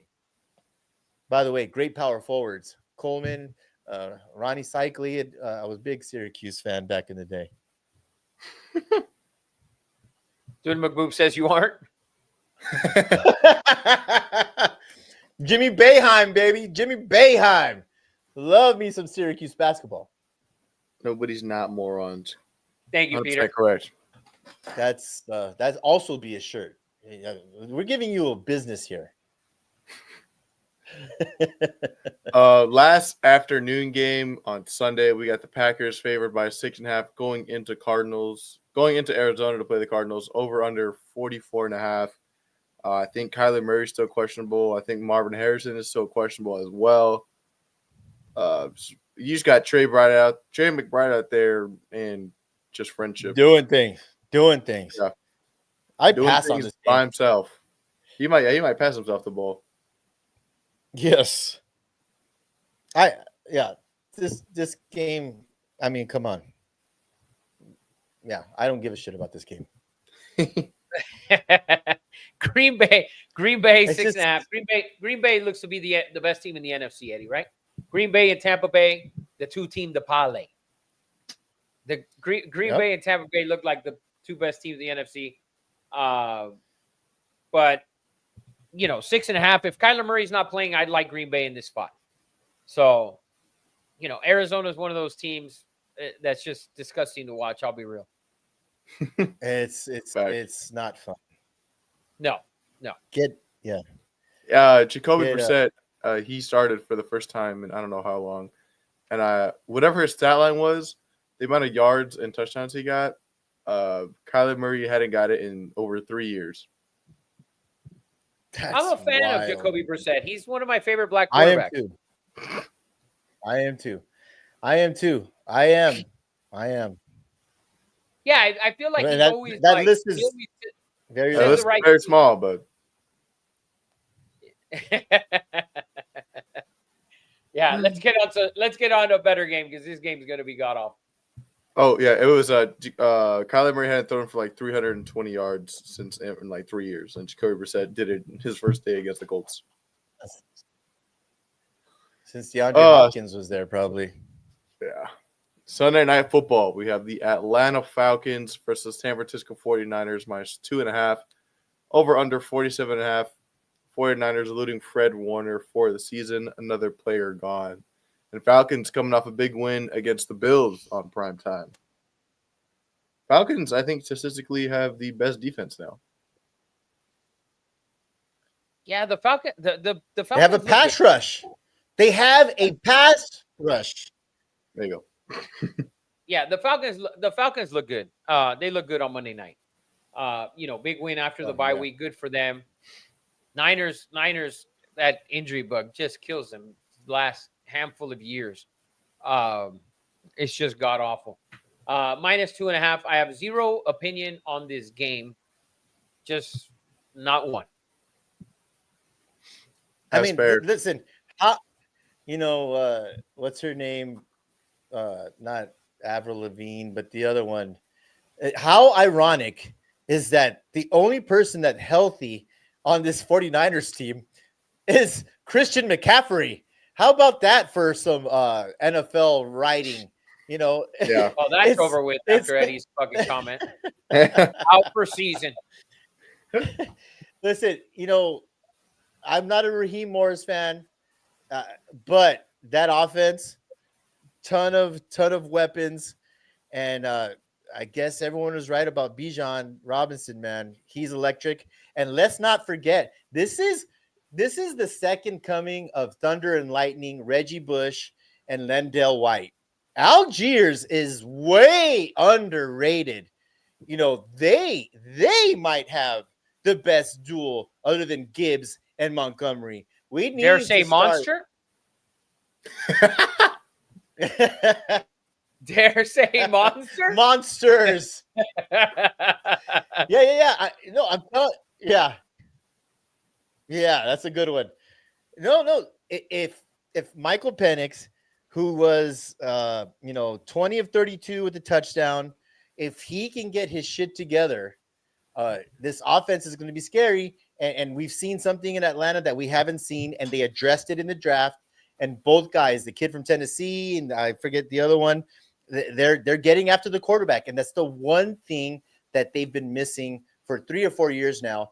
And we'll see how it develops. And we might have to, eat some crow when it comes to Raheem Morris, man. Might. I hope not. You say I hope not. I hope not. Mhm. By the way, Dude McBoob says sure it was did. really awesome for Marshmallow Harrison Jr. to get 32 yards before leaving with a bruised vagina. Odds Man, on Dude Ohio McBoob State having him players, in his dude. fantasy team. Hey, He does. He does. He mentioned it last week. yeah. Man, we said it earlier, man. He's been a letdown. He's been a letdown. For sure. A lot of letdowns in fantasy, though. This is true. A lot of injuries everywhere, as well as bad performances. Yeah. Going into Monday Night Football, they're giving us another doubleheader. Buccaneers playing the Lions. Detroit is at home, favored by 5.5. Over under 52.5. How is this not your favorite game, Rafa? How is this not your favorite game? I think it's mean- going to be a great one. I think Okay. it's going to be a great game. But I like the over here as well. I'll blue chip the over 52.5. Woo! Blue chip it. Yeah, I think Glad- I think you're Go going to get ahead. a ton of points in this game. I think you're in for a treat. Baker Mayfield on prime time. Baker Mayfield is prime time, as He is the is. Detroit Lions. They are prime time as well. So I think it's going to be a great matchup and a great game to watch on Monday night. There's only two issues that I have with this game or the Buccaneers. One is that they're injured beyond Abuka might not play. Mike Evans might get back. Goodwin not going to. Running back's injured. All right. But Lions coming off a loss. I love me some Dan Campbell soup, man. And he's going to have these guys fired up. And their weakness, which is cornerbacks, you're not going against, Emeka Abuka, who was, if he doesn't get back soon, was in the running for offensive rookie of the year. And I'm not even sure it was close at this point. It was not. Yeah, but there's a lot of injuries over there, in Tampa Bay. And you're going to Detroit Rock City. Eminem's going to be fucking eating spaghetti and all kinds of shit. What do you think about it, Dude McBoob? Or are you not a Lions fan? He's a Michigan lover. Don't tell Scatterboo. He won't know the difference. Not at all. That's good. He will not at all. I think it'll be a great game. I think it's going to be a great game. I think it's going to be a So, phenomenal game. last question when we get off the NFL. I am not a We fan. got one more game. One more game. Oh, yeah, okay. I am not a fan of the doubleheader, Monday night doubleheader. Now, you're right. especially with baseball playoffs, I had This like is good, 8 though. controllers. I had 8 controllers. Dodger game, Monday night football games. It was too much. It was It's- overload. No. It's love peak. It's peak bar time. Go to a Bro, bar. it is 50 fucking great. Yeah, Monday million night. TVs around you. Monday It's night's a amazing. bar night, Ed. I can't drink on weekdays. You're can. drinking right now. You're drinking right now. Yesterday you had like 18 espresso martinis. But Yeah. Monday, What's the Monday, difference? Dude, I to be honest with you, I fucking love it. I love it. Really? You got it up. You got 4. Dude, I got 4 games going right now. I got 4 games going right in And front also of me. I they- got a hockey game. I got a baseball game. I got 2 football games going on. Like, it's fucking great. They That's also wild. what's it called? They spaced this one out, so I believe the first game is at They 4, did. and the second Yes. game is at 7. So people on the East Coast, they have a 10 p.m. football game to watch. That How probably great won't is end that? I until 1 fucking a.m. love that shit. They know at least they did that. I did notice that. So But they spaced it out for this week. Seahawks. When you said best teams in the NFL, Rafa, I didn't want to bring it up, but you didn't mention the Emerald City. Okay. And the Well, best defense in What the you talking about, NFL Willis? right now. I'm just saying, right now, Seahawks, right, -3.5. They're allowing fewer rushing yards per play than anyone in the league. Oh no, actually, I'm sorry. Other than the Cleveland Browns, they're at I was gonna 3.3 say, yards. Yards after contact, they're allowing 1.2, which means you're teaching fundamentals. You're tackling people, which is a lost art in football. They are tied with the least rushing touchdowns. You have Leonard Williams, who is a star. You have the kid that you drafted, I believe, in the second round or first round from UConn. He's coming back. That freak who is your Cam Chancellor, or if you don't remember Cam Chancellor, he is Kyle Hamilton reincarnated.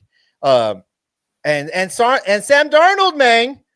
Okay, 17 completions, over 20 yards, number 1 in the NFL by a mile, and he's throwing for 71% downfield, number 1 by a mile. You cannot talk about AFC, Rafa, and not talk about your favorite city in the Northwest. Oh God! I just Listen, giving you what the facts, thing is? man. That the two my two least favorite teams are the second game on Monday night, which is a CJ Stroud led Texans team coming off of a bye, and a Sam Darnold led Seattle Seahawks, which is the worst city on the planet. So, but Seahawks, listen, Seahawks have been impressive, Eddie. I agree with you. They have been impressive. Do I think they're more impressive than Green Bay? No. Do I think they're more impressive than Tampa Bay? No. And you know who's impressive as fuck, real quick, just to cut to it? Vladimir Guerrero is now 4 for 4 with 3 extra base hits tonight, by the way. Just Look at throwing him it move. out there. Just He's throwing the that big out there. jumper. Pops is happy, man. Way to go. Woo! But anyway, Seahawks. See, I'm going to give the Seahawks the edge on Monday night. I think it's going to be a tight game, though. The 3.5, I'd lean towards the Texans. But let's see what the weather looks like coming into that game. Yeah. Rain, possibly, maybe. Oh, Ooh. shocker. They should move the Jets to Portland. Fuck yeah, Peter Murphy. 1,000% they should put those motherfuckers in. By the way, good. Dude McBoob got back to you about asking if he's a Lions fan. Never was a Lions fan until a few years ago when Ndamukong Suh started kinking people in the balls like it was Bill Laimbeer. Dude. He said, my dad worked at GM and the team is owned by Ford, so I always said they should sell the team to Chevy so it would run worth a fuck.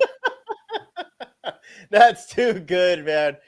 You know, the Ndamukong Suh, Tom Brady just did an interview and he talked about the Ndamukong Suh. The Ndamukong Suh should have won the Heisman in Nebraska. Should have won. I have never seen a defensive lineman take over games like the Ndamukong Suh. Was he dirty? He's on defense, and he was a black shirt. Fuck You it. can be dirty. Yeah, 100%. And he was stomping on dude's balls. Faux show. Balls was indeed hurting. And you know guys don't wear cups. Come on now.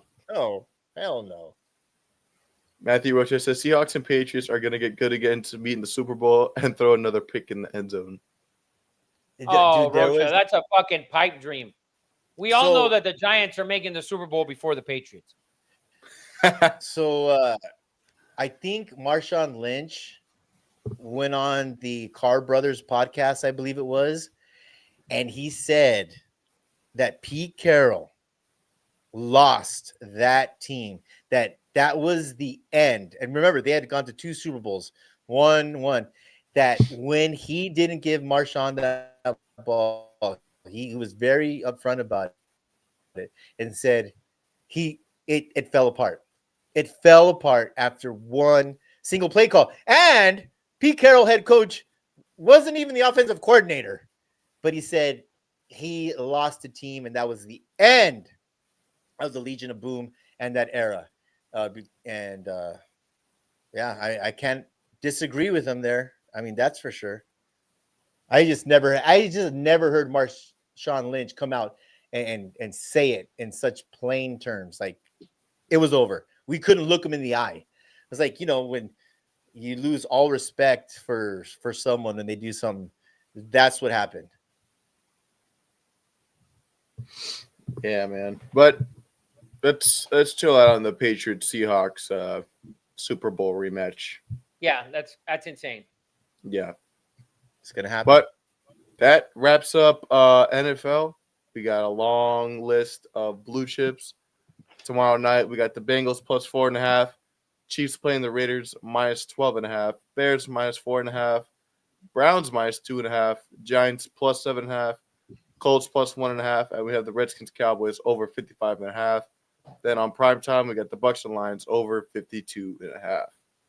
We'll have a video out for that as well. So if you didn't catch it here, make sure to catch it then. But heading into the sport with the most parity right now, we have college football. A lot of big stuff happened over the weekend. Penn State, I don't even know what you guys want to start with. So much it happened, but I feel like the give me 30 seconds. I'm gonna grab another cigar real quick, Eddie Money. Got you. You know what? Give me a second. Let's get a minute break. I gotta piss like no other. Please hang out, guys.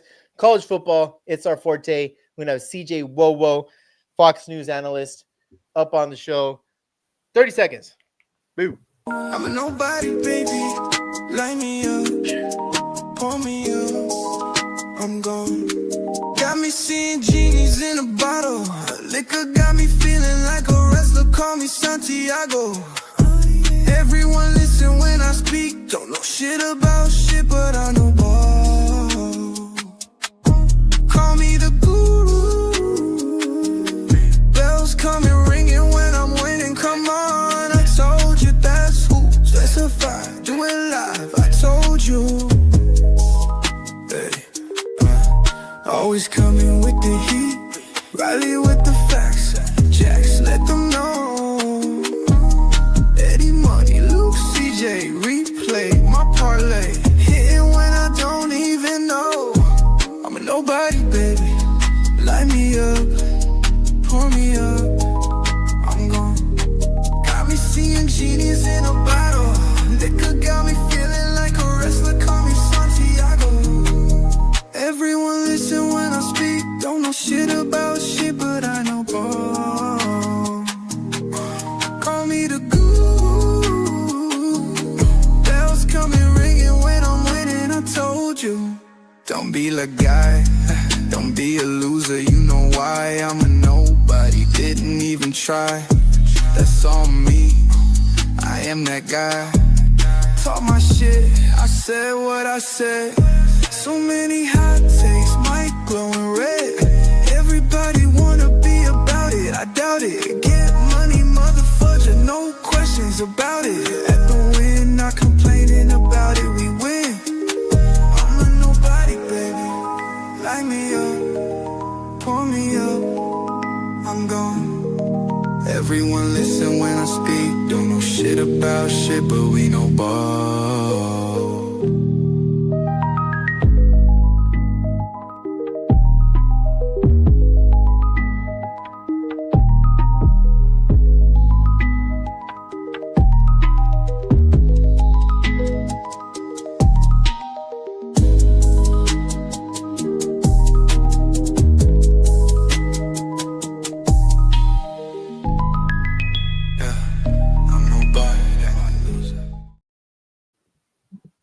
That was Welcome hilarious. back. Dude. Oh, I McBoob missed talking shit about the song. Come on, man. That's the original fucking song right there, dude. McBoob. Eminem wrote that for us. You gotta love it. Welcome back, everybody. Yeah, I'll say, we're starting off college. Gotta bring in the one and only Black man on the team. You introduce him y'all? because I always get shit when I introduce CJ. CJ Wowo, Fox News analyst, national high school national champion, Division I center, football player, all the accolades. Ruff's such a hater. Thank you. He always shakes his head every time he comes on. for blessing us, CJ. He's also a student at UCLA. I mean, the juggling of balls that Where's you do that? is wild. Oh. God, full Diddy. Oh man, that was a layup. Come on. See what I That did was there? sweet, See what I man. did there? See what I did there? Yeah. I love it. No, what's up, CJ? How you doing, man? Not too bad, man. Not too bad. Let's talk some college football. You know what? Let's talk some college football. My first question to you, and for you guys, I know CJ looks like he could be 44 and star in a black special on BET. Wow. Like what's Compliment? Right? compliment for sure. Yeah, compliment. But my question to you, CJ, and we're going to talk about Penn State. We might be on Penn State for a little bit. For me, Penn State, and they haven't won a championship since 1986 with Joe Pa. To me, Penn State feels like a blue chip program. It feels like the They are. Kentucky, North Carolina. Okay, so you agree? Okay, so this is a prime time job. Okay, we've talked about James Franklin. We have many posts about how he's been the solution. Because let's give James Franklin. He took that program. I From the mean, dead. they had fucking specials, after school specials about Penn State program and the disgusting things that were fucking going on there. They had to take down a statue, like it was fucking Saddam Hussein in the Gulf fucking war. Okay, Wow. Wow. listen. Am I fucking joking? Am I fucking joking? No, you're right. No, you're No, right. let's give fucking Just waiting James for the Franklin, come back. although right was the king of astasticness. Okay, Yeah, indeed. he's been fired, but Penn State, in my opinion, is a blue chip program. I just want to know what your thoughts are when it comes to Yeah, no, Rafa's dumbass comment earlier of, he should have been fired a few years ago. And hire who exactly? That's my thing is you can't fire James Franklin and not have a guy in mind, in my opinion. Like, you can't just fire him and not have any, like you said, Penn State, in my opinion, is a blue chip, blue blood football program where every single year, since I can remember watching college football, I feel like, or at least got into it, they've been in the top 10. And he gave them, a Big Ten championship. It's not like he accomplished absolute dirt. But at the end of the day, there are so many people that they can go after now, like Matt Rule, like Brian Hartline, offensive coordinator at Ohio State. Like there's different Marcus Freeman they're supposedly going after, which doesn't make much sense to me. It's a blue blood program, 100%. I just don't think you fire a guy like that who took your program from the dead and you don't have a guy in mind already. I'm sure there's a bunch of guys in mind. Rafa, your opinion on Penn State and whether it is not a blue blood, not a blue chip. That's my bad. Blue blood program.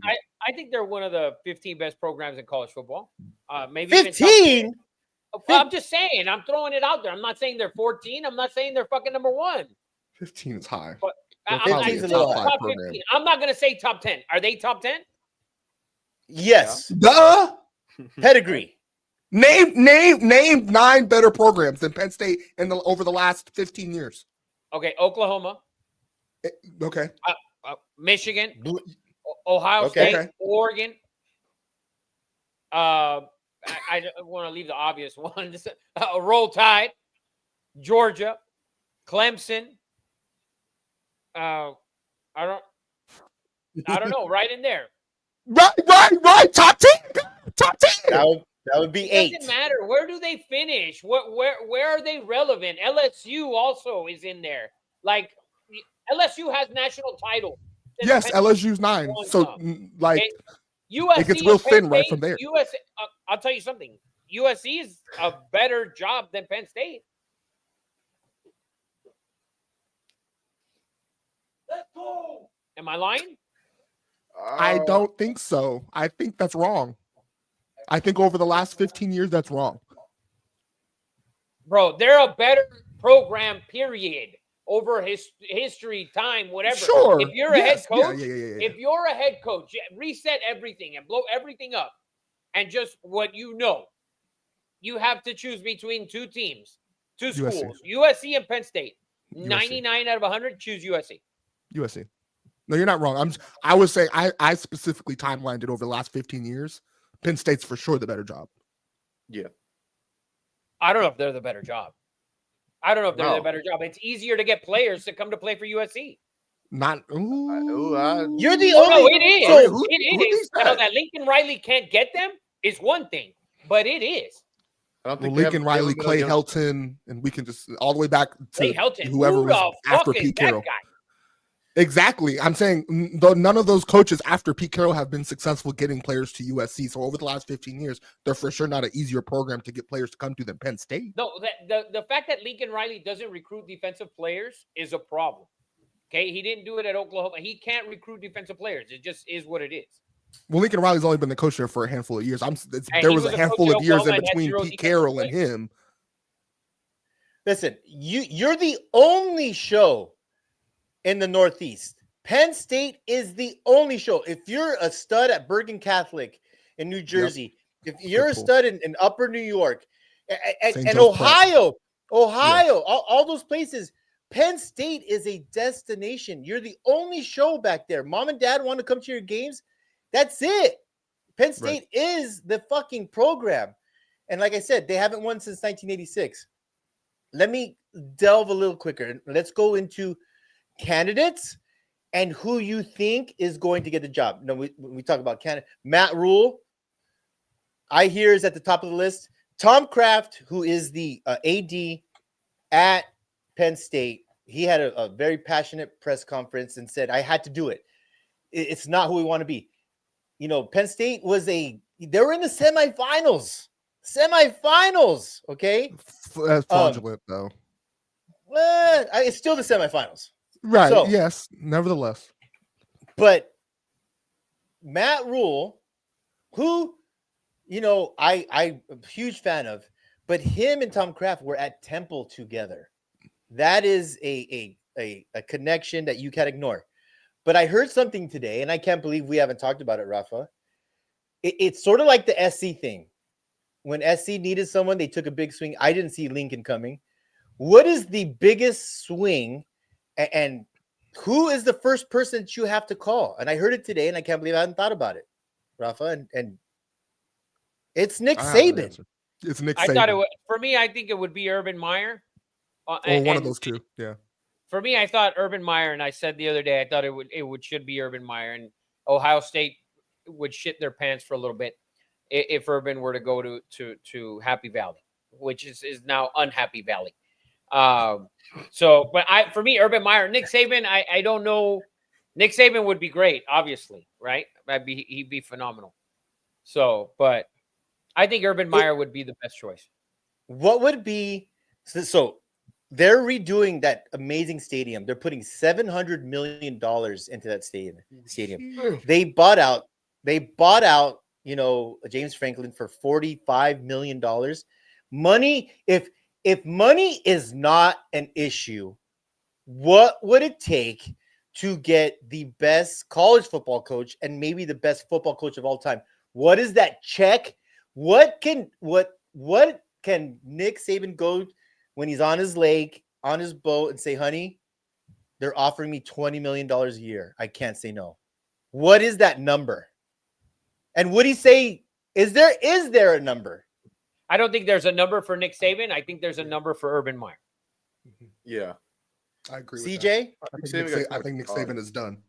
What else does Nick Saban need to accomplish? You end up risking a Bill Belichick situation where you potentially come back, it goes bad, and now your legacy is tarnished because you decided to come back when you don't need to do anything else. No reason. Urban Meyer still has an opportunity to, potentially chase. You know, I don't think he's ever going to get there, but keep chasing Nick Saban at Penn State. So I think Ralph is right. I think Urban Meyer think so. has a number. I think if Urban Meyer comes in there and he wins a national title there, I think you'd have to put Urban Meyer right there at number 2. I'll say 2. At 100% at 2. Said Dabo. No. I'm saying if he he has to win 2 for me to overpass Nick Saban. To me, Doug he never Sweeney. overpasses Nick Saban. Really? Like if he doesn't go and rattle off 2 or 3 national championships in like 5 years, Well, 2 or 3. Now you're talking. that's what I'm saying. But I think The if problem- he comes in and he wins a national title, I think he'll be the second best head coach of all time in college football. I mean, that's hard to argue for sure. Yeah. Dude, But- Dude McBoob says, if you're looking for the greatest coach of all time, that means Saban would tell his wife, honey, Penn State wants Jim Harbaugh. Oh, that's Oh, good. fuck. That is good. Uh, So listen, let's go through some names here, okay? And we could, Matt Campbell, Iowa State, who I adore. I think he should have left 4 years ago when he was super hot. I think he could do good things.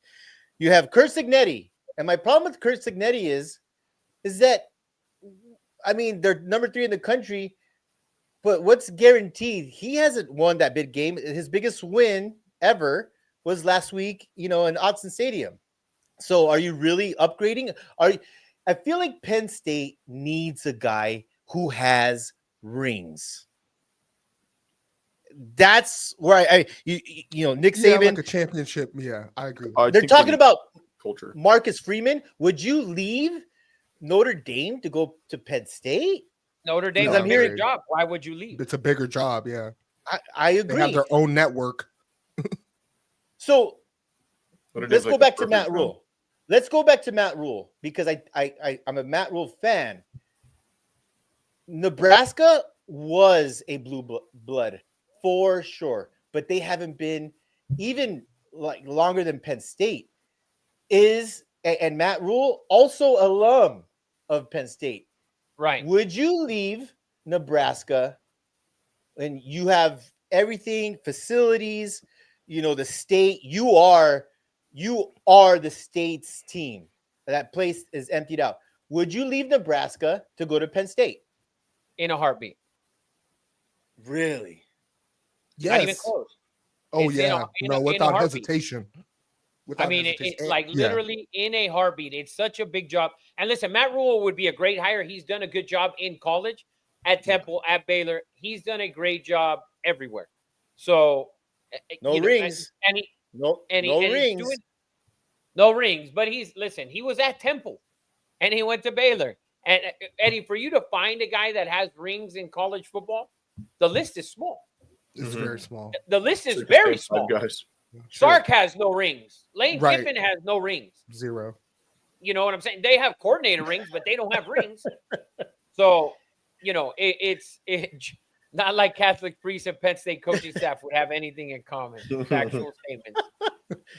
Fucking one-liners But so for all you, day long. for you to get guys who have rings, you got to go and get Ed Orgeron off the fucking couch. You got to go get Urban Meyer off the couch. And to me, Ed Orgeron is not it, and He's not a Penn State he guy. shouldn't even be a call.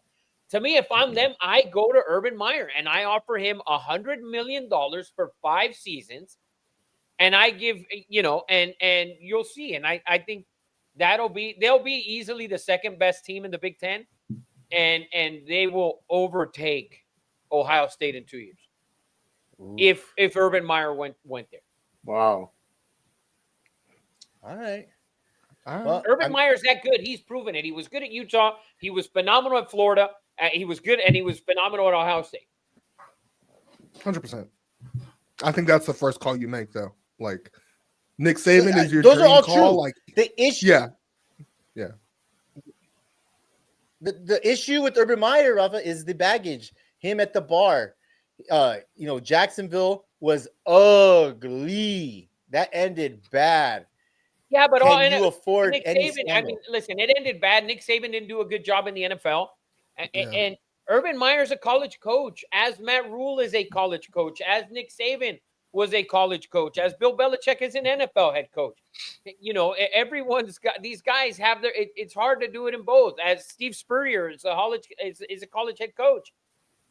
So for me, I take the baggage with Urban Meyer. You can't bring him in because you had the other two fucks who were fucking the kids and shit. Get over it. This guy's fucking adults.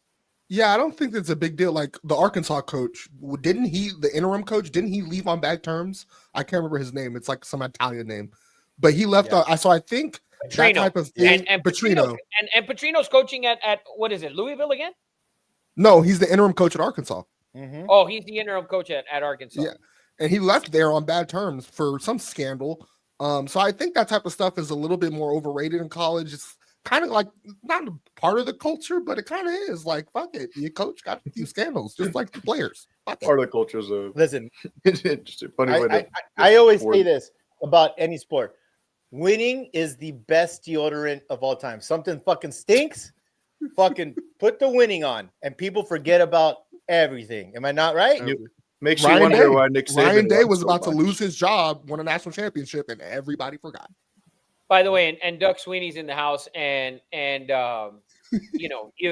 he's obviously talking about Dabo Sweeney. And for me, the problem with about bringing Dabo in is that if Kellen DeBoer falters at Alabama and he beat Georgia this year and they look pretty good, I don't think it would be this year. But if he has a bad year at Alabama, whether it's he could lose fucking 4 games the rest of the season and they could fire him, right? But more than likely that's not going to happen. But there's always that thing there where it's like Dabo can always go to Bama, and there's always going to be that where, to me, if you're going to go out and be at Penn State and give a bunch of money to Dabo and help him out with that big ass buyout that he's got to pay for to leave Clemson or would opt out or whatever. I don't know how it works exactly, but it's a lot of fucking money. If you're going to go out and help him, and then you have to put that into place, and there's always that Alabama in the back of his mind. At least that's my opinion with Dabo, as it was my opinion when a couple years back there was rumors that Deion would go to Auburn. And I said, for me, if you're Auburn, you never hire Deion, because Deion, if he succeeds, he always has that thing where he could end up going to Florida State from one year to the next, right? And obviously that's not going to happen for a while, because even if Florida State does fire Mike Norvell anytime soon, you're definitely not fucking hiring Deion. Well, that's the problem I have with Dabo. I don't like Dabo.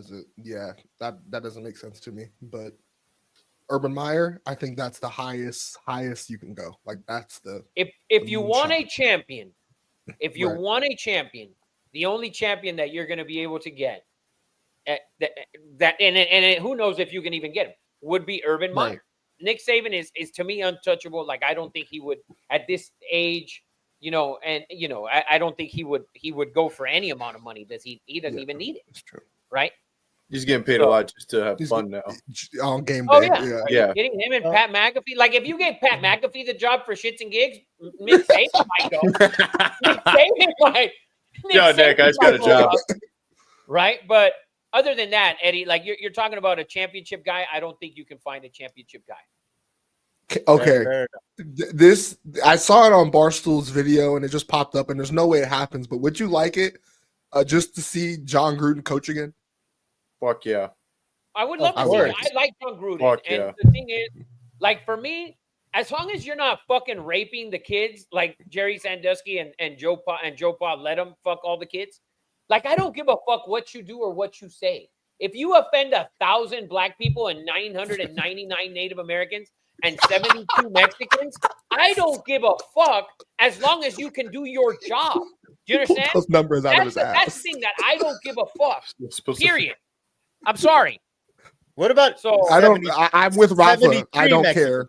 73, not 74. That's the threshold. That's the 73 is the threshold. limit. If you go to 74, it's a fucking problem. yeah, the problem?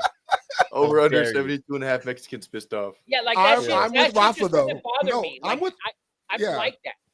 I'm with Rafa. I don't really care. Like, again, college football, the antics, the off-field antics, to me is a part of the culture. So if you have a guy who's winning, and like Signetti is going to talk a little shit off the field, it kind of adds to the fire of your program a little bit. I don't sure. give a shit what you say or who you offend. Lane Kiffin, perfect example. Exactly. Social media. But- warrior. And Eddie, you mentioned Cignetti, and I don't think if I'm Penn State, I hire Cignetti because I don't you either. said, he hasn't won anything. He hasn't won any big games, and we'll see. I mean, he's got the team looks pretty good. Maybe he can win some big games. If Michigan has another bad year, do you hire Cignetti at Michigan? I said If that last Michigan year. has another bad year, I go and find fucking John Harbaugh, who should be fired by the Ravens soon, and give John Harbaugh the job because Jim's not leaving. No, Jim's Oh figured it out. God, Duck Sweeney, you're talking shit. First of all, Duck, John Gruden has been on record. I think he grew up in South Bend. John Gruden's dream job, he's always said, has been Notre Dame. So there would have to Really? be market. Yeah, always. He said it. Such like He a was a total no. contradiction in like personality and culture. Right? Like, athletes. And for Brian Kelly, Penn State, Brian Kelly, are you serious? That fits him more than LSU. Oh, that's for sure. That's for Yeah. sure. Zach said, "Bill Belichick, leave UNC now." He's got Ain't all nobody talked- want Bill Belichick no more, man. Yeah. Poor Eddie, that's man. over. Eddie was so pumped for that, and I was. it's I mean, as you fucking- should have been, but no one knew it was going to turn out like this. Yeah. But Let's get heading into to the some of the games, man. games this week. Never, Starting A off Friday, we got Rafa's favorite team. We have Louisville playing number 2 Miami. He was favored by 13.5, over under 50.5. You got Rafa's Heisman, Carson Beck leading the way. Eddie. Miller Moss is fucking having nightmares about Ruben fucking Bain Jr. I'm gonna fucking kill your ass, is what he's saying. Miller Moss is terrified because Bain, to me, I said this, he is the number 1 pick in the draft. Miller Moss from the Valley, went to my alma mater, Bishop Alamany. I always root for you, Miller, but this is not going to go well. And Louisville, a good team, 4-1. They're not a bad team. Yeah, this is a good game. Yeah, they're not a Yeah. bad team. I think the game's gonna be closer than the 14. To be honest with you, Louisville's played good. Yeah. Louisville's played good. I still think Miami's the best team in the country. You know, for me, when I did my rankings, I put Ohio State 1 because they played last week and they beat somehow a ranked Illinois football team. But I think Miami's going to beat them. I don't know if they cover the 14.5 though. All right. That's a tough That's spread a- for me. I don't think that's a tough. Especially I on a think- short week, too. Yeah, I think Louisville will probably cover. Can All we right. not Miami's give? off a bye, by the way. Yeah, can we Oh. not give Indiana or some credit? They just went into Autzen Stadium. Is that Illinois loss? Does it give it more credit, more value?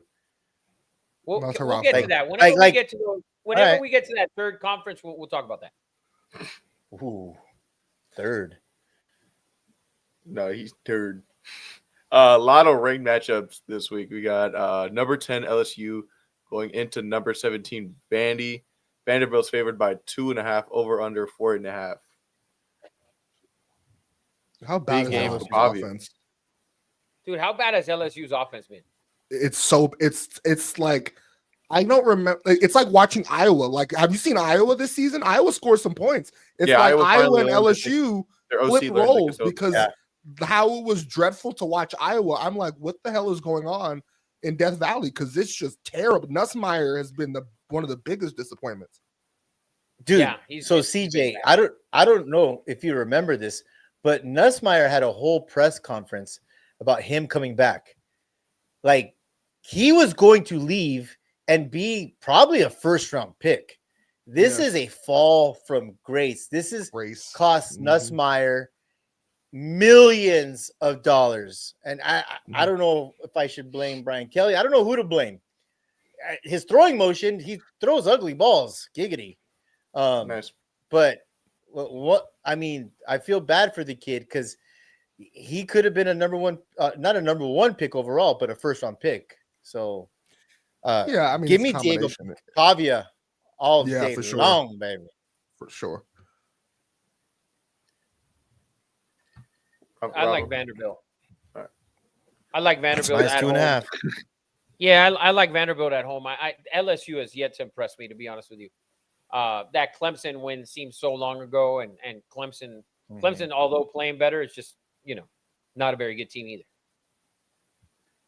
For sure. Going into the ACC, we have number 12 ranked Georgia on the road playing unranked Duke, but Duke Georgia favored Tech, by Georgia 1.5. Georgia Tech, my bad. Going into Duke, Duke is favored by 1.5. Over under 61.5. Can we put some respect on fucking Haynes King's name? Come Oh, on, really? man. He's not in the SEC. You know that, right? I know Can he's we not. put- He's been All right, fucking I'm just great. making sure. This was one of the games I talked about in the group chat, and you said, "No, man." Right? Yeah. No. Yeah. I want to talk All of a about sudden, what's the Rafa's switch up? elitist homerism, because this week is really, really good, and because there's just not a bunch of Southeast Conference teams that have even if there is, there's not enough for Motherfucker him. said the whole name. He said the whole name. He said Southeast. Yeah, I got to say the government for your ass. What are you in a fucking commercial? I like Haynes King, You know man. what? I like Georgia Tech. Give me Georgia Tech, man. I like Georgia Tech as well. Rafa, this goes against everything you're against. When I heard you say, "Listen, can we put some respect?" I thought it was going to be for the mayor of fucking Miami, Manny fucking Diaz. Manny fucking Diaz has turned Duke and the coach that is now at Texas A&M has turned Duke into a football program. Duke is a good football team, and Manny Diaz is another name that's under consideration at Penn State. I wouldn't fucking That hire would him. be stupid. That But would be he's dumb. he's Cuban. But he's Cuban, Rafa. And how can? Come on, man. Yeah, I know. I told you what I was gonna do, man, but not this one. Not this one, man. Not this one. I'm gonna be like CJ. This is one where I lock the doors when I'm at the light. Wow. Sick. Oh, Too boy. good. Poor Manny Diaz. No, man, Georgia Tech's been impressive, Eddie. I think Georgia Tech's been impressive. I don't think they're getting the respect they should, to be honest with you. I think they've won good football games on the road, at home. I think they've won good football games. I think we should respect them a little bit. Listen, going into Duke, what are they getting? Any money? 2.5? 1.5. 1.5? Jeez. 1.5. Line open at 3, by the way. The money's coming in on Georgia Tech. I like Georgia Tech. I think they can win. I think they should win this game and be in the top 10. I think it's 1.5 now. Yeah, that's what anybody said. It opened at 3. I seen people have it at 3. The thing is, for me, I think Georgia Tech, I think they should be a top 10 team. And when I look at the quarterback, I like the quarterback. I think, to me, if you ask me today, I think he's one of the four quarterbacks that should be in New York. It's almost like I respect they're being underrated because they're not in a particular conference that you love so much. It's almost like on paper, I would think they are better than LSU from what I've seen, but because 100%. LSU is in a particular conference that you like and love so much and you gobble on, that they're being underrated a little bit. Don't you agree? Listen, I agree with you. 100%. I agree with you that Georgia Tech should be in the top 10. I agree with you that Georgia Tech's a better team than LSU. I probably agree with you that Georgia Tech might be a better team than Ole Miss. So CJ, you want to hear some crazy shit? What's up? Florida State, who put it on Roll Tide Alabama, has Roll not won a game 0-3 in the ACC conference. A team that beat Alabama can't win a game in the ACC, man. I think it's Mike Mike Norvell's ass cheeks are getting a little bit hot because it's time. His clock is ticking. Said that shit 2 years ago. It is time. They lost to Miami. Listen, though, when you look at the games they've lost, like the game that they shouldn't have lost the game to Pitt, right? And I don't know if that game was on the road or at home last week. But the game going into Virginia a week before Miami, that's a trap game. We knew that, right? And it's on the road at a Virginia team that's pretty good. And the ass whooping they got by Miami. Miami's a superior team. I think they're the best team in the country. They're one of the 2 or 3 best teams in everybody's eyes. So like those 2 losses, you can kind of, all right, it happens. But the loss to Pitt last week, I don't think should have happened for them. And so that's what, everyone sits. We always, this team lost to that team in the beginning of the season on the road. Like you have to look at all of those things. You need to put them into perspective. Yeah. That's the thing. Like Ole Miss last week at home against Washington State, there is no forgiving that. They were god fucking awful, and luckily they won that game. Like there is no forgiving that game. But when I see Alabama, they lost week 1 on the road at Florida State. Fine. Texas lost week 1 at Ohio State, a game that they could have won, and they played like shit. And then they lost a game at Florida, right on the road in a place that they have trouble winning. Yeah, So- I mean, I'm gonna give Alabama the excuse just because they beat 3 ranked teams in a row and they have a chance to beat a 4th. So I mean, And that I'm gonna give them passes in that first game, by the way, which is still haunting that, which is still hurting them every week. At the game against Georgia, they had some huge drops. That game against Georgia could have been easily fucking 24-0 at halftime. Right. Correct. All right. What But- else we got, anybody? I'm doing this on purpose just because it's an unranked game, Rafa. We got Penn State playing Iowa. Iowa -3 over under 39.5. How does Penn State play without James Franklin? Lights out. Lights out. It's not the same thing. Lights out. I think they beat the shit out of Iowa. Because you're gonna. Their I line think so. doesn't make I think- sense for me.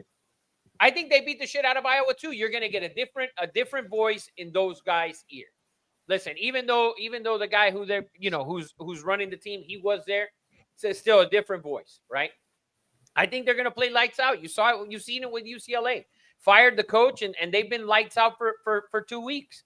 I think you're gonna see it from Penn State, and they're playing an Iowa team that is not, it's just fucking Iowa. So I think they're gonna play good. A well-coached team. I'm going to say something. You guys have heard it before. James Franklin, biggest freaking bugaboo or biggest mistake was falling in love with Drew Aller. The quarterback that transferred, Bill Bow, whatever the hell his name is, at Mizzou, was your guy. Because he's 6'5", has a canyon. The guy, Drew Aller, is the reason why Iowa's going to whoop that ass. I'm sorry. Well, Drew Aller's out for the season. The problem. Oh yeah, he's out. So you know what? The backup's probably better. So that Penn State might have a fucking chance, actually. The thing is, But that was James Franklin's biggest mistake. I hate that people keep bringing this up, and you see it on Instagram where they're bringing up, oh well, look at the quarterback at Missouri. You couldn't get rid of Drew Aller after the season that he had. He took you to the semifinals. Granted, it was with fucking Tyler Warren playing tight end, but you couldn't deny him that. Yeah. You couldn't let him walk. Unfortunately, that's what it is. Yeah. That's fair. No, I get it. Fair. Another SEC game. We got number 14 Oklahoma -5.5 versus South Carolina over under 43.5. Oklahoma coming off that loss to Texas in the Red River rivalry. Nice. Dare I say trap game? Good pull, Eddie Money. Dare I say trap game? I'm going to say John trap game. McDermott. To me, Oklahoma is not a good team. How Listen. They haven't been a good team since I stopped betting on them. Boomer. So When you bet on them, they would never cover the over. you remember? I would It was every week. every week. Every week. Dude, I don't like the coach, man. I don't like Will Venable. I don't like him. He's an underachieving coach. The thing is, he doesn't achieve, and he doesn't achieve. That's the thing. I don't like Oklahoma, period. I'm going to go, and I'm going to fucking blue chip South Carolina and Lenora Sellers +5.5 at home. I think they're going to wake up. Underachieved is Lenora Sellers and making me look stupid for picking him as my Heisman favorite. That's the only thing. And Beamer as a head coach over there at South Carolina. I think Lenora Opportunity Sellers was there and for him. South Carolina, I think they're going to roll. I think they're going to light them up. I think they're. To me, I'm Oklahoma shouldn't have rushed the quarterback back last week. But doesn't matter. Give me the Cox. Go Goddamn Cox. right. Lots of underdogs we're liking this week so far. Next game, we got 2 games with some really big spreads. Ohio State favored by 25.5 against unranked Wisconsin. over under 41.5. Surprisingly, Ohio State has been 5-1 against the spread. Ohio J- State by a million. Book it, blue chip it, smack it, flip it, rub it down. Ohio State by a million.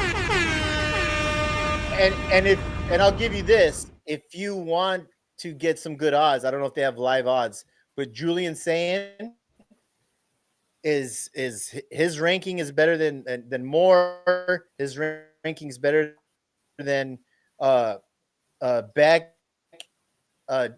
They're going to go undefeated until they see Indiana and Kurt Signetti in the Big Ten championship. And everyone knows the best undefeated team with a quarterback always is in New York. Julian Sand probably has good odds right now. I don't know what they are to win the Heisman, but he's going to be right there. He's getting better, as we knew he would throughout the season. Oh yeah.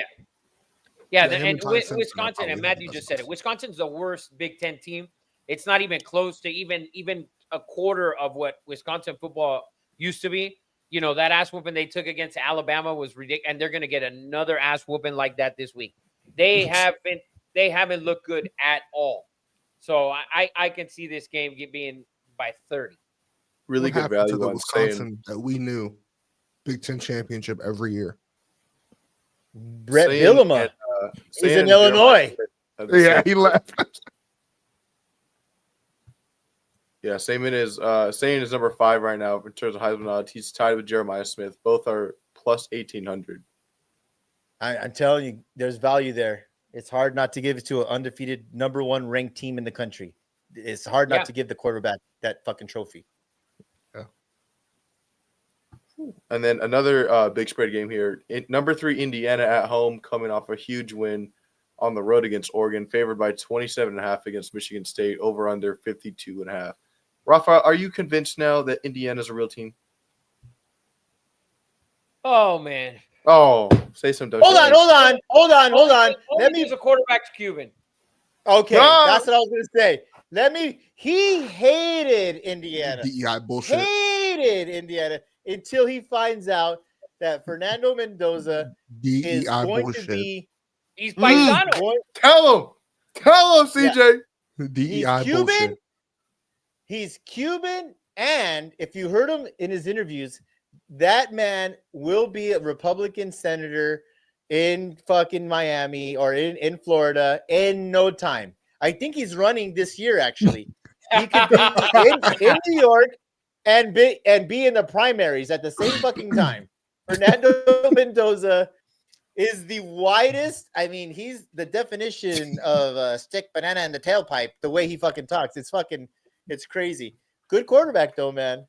And we have a lot of theories about him. But watched that Rafa, game. all of a Elite sudden, finance, bro. Elite. I finance. watched that game. I listen. He made a couple bad throws.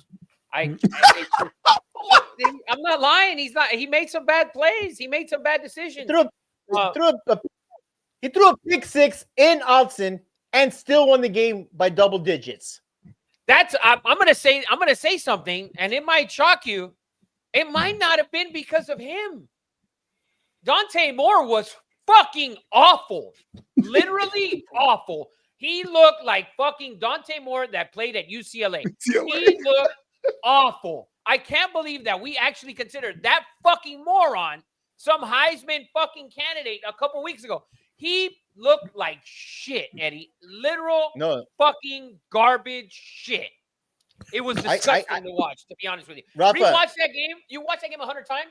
He looks awful 101 times. Rafa, I've said this. I said this even before. I'm in a group chat with some Raider guys, and they're like, Dante Moore. He needs to bake a little more in the oven. He should not come out. He needs to bake a little bit more, and he'll be fine. But he's not ready. He's not ready to come out yet. I agree with you there. And you know what? And I'm going to allude to something that Eddie Money brought up the other day. That is he benefiting from the system at Oregon? I want to say yes. They all do. They all do. Yeah. Bo Nix. Who doesn't? Yeah. I'm going to say yes. Garbage. Is Oregon football the equivalent of 49ers offense? System players everywhere. It is a system. and the Raiders are the equivalent of fucking New Mexico. Hey, Oh, we beat Penn State, baby. We beat Penn State.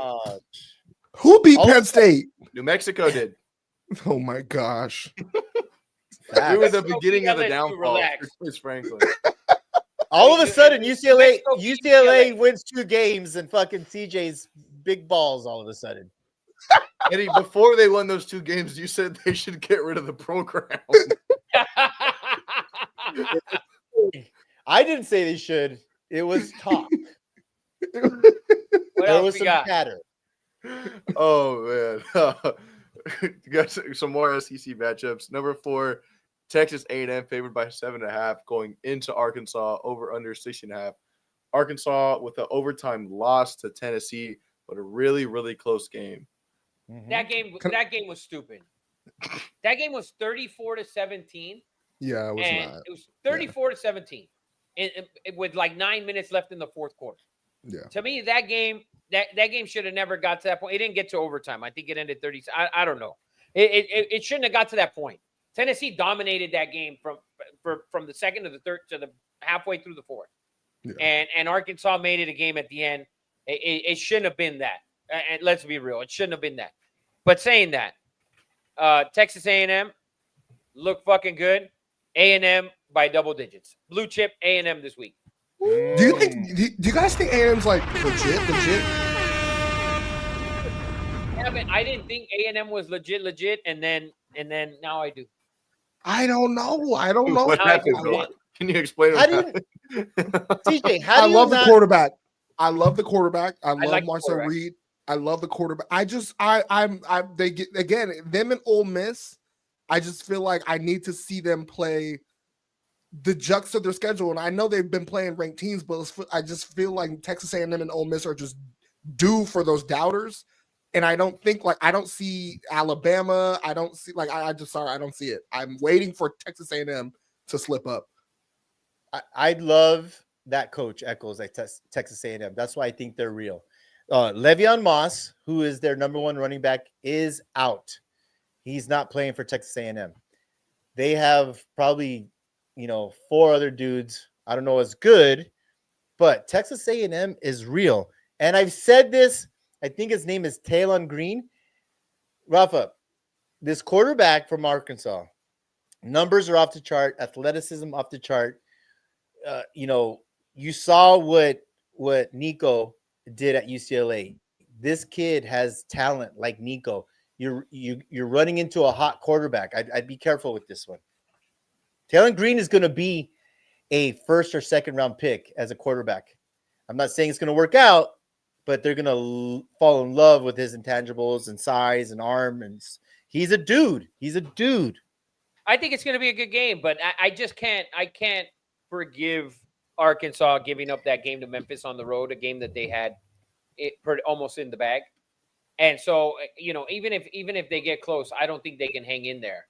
And so I think A&M will get late and cover late. Fine. Huge game here. Number 5 Ole Miss barely squeaking in a win last week against Washington State at home. Now they're going to number 9 Georgia on the road. Georgia's favored by 7.5, over under 54.5. Give me the Rebels. Wow.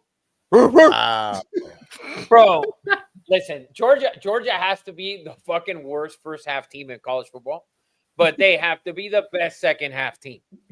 How good? Yeah. They look good in the second half. Ole Miss could have been looking ahead last week against Washington State. Ole Miss isn't good enough to look ahead. And so to me, it's a huge game, obviously. If Ole Miss gets this win, then we can say, okay, Ole Miss may be for real on the road in Athens. I don't think they get it, but 7.5, I'd like it if it was like 6.5, but not 7.5. But I do like Georgia to win this game. I'll agree. I'm Did you waiting see for that Lane Ole Miss. Kiffin's? Go ahead. Did you see Lane Kiffin's shade in the press conference to Kirby? Someone in the press asked, between you and Kirby Smart, you guys are so animated. You guys burn so many calories.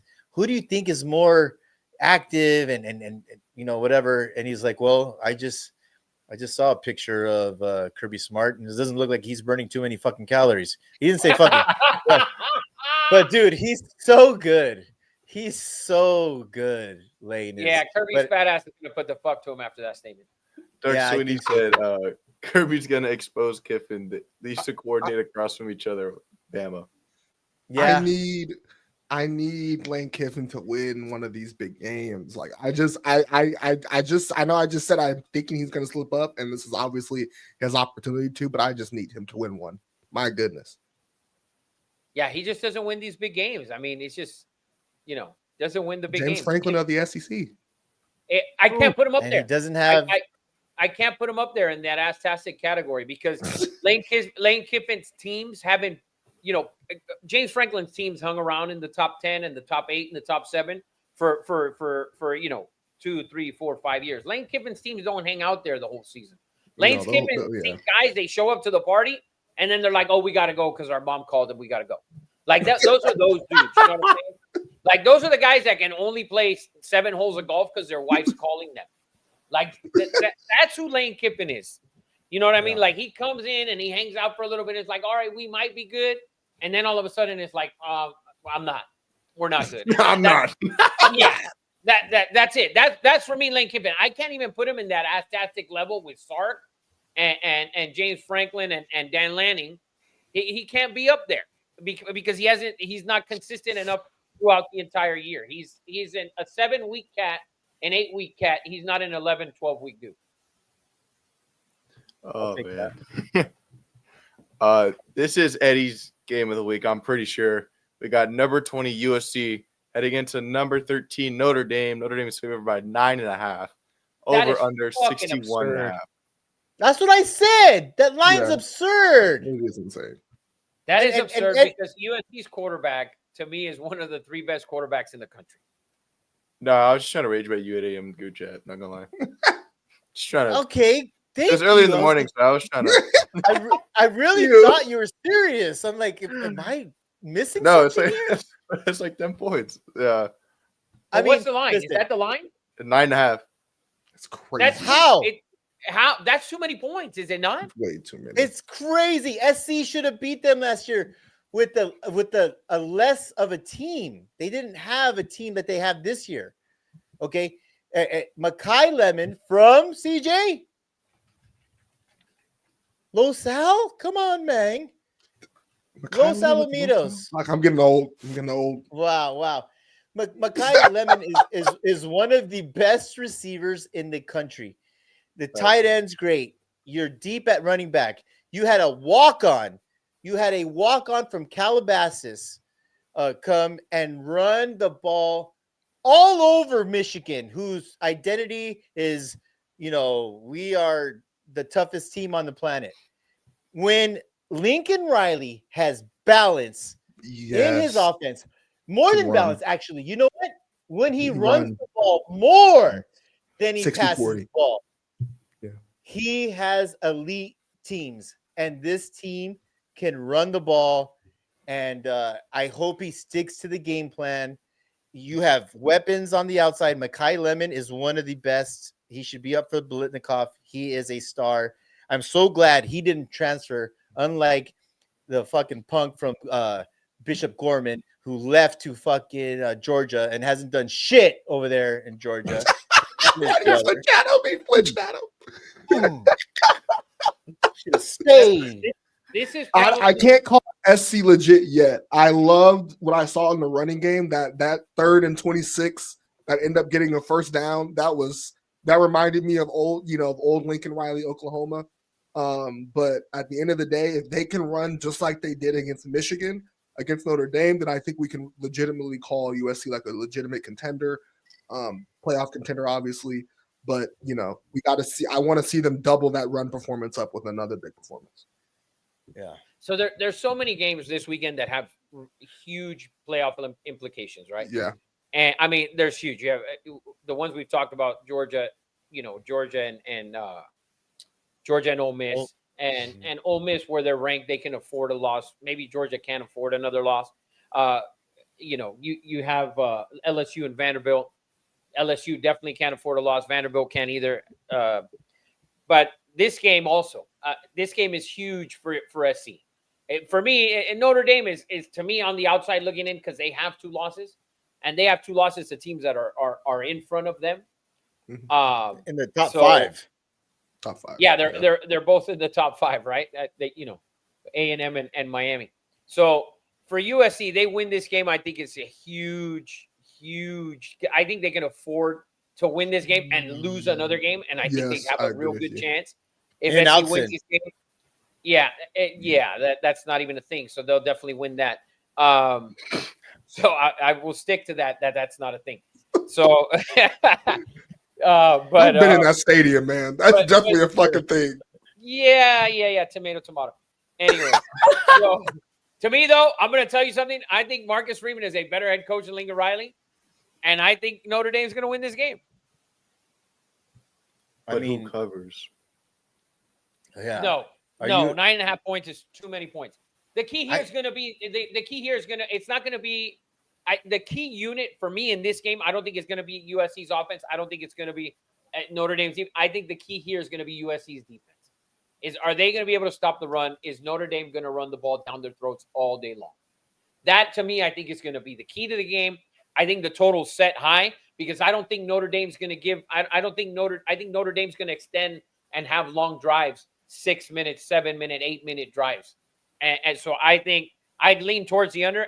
I don't know if Notre Dame covers, but I think Notre Dame wins this game, and I think they keep USC's quarterback on the sideline as long as possible. So, wow. Rafa, when I used to gamble, I would go by this theory. This line seems so outrageous that you're in Vegas and you see that line. What is Vegas? They're waving, signs at you like this is too obvious.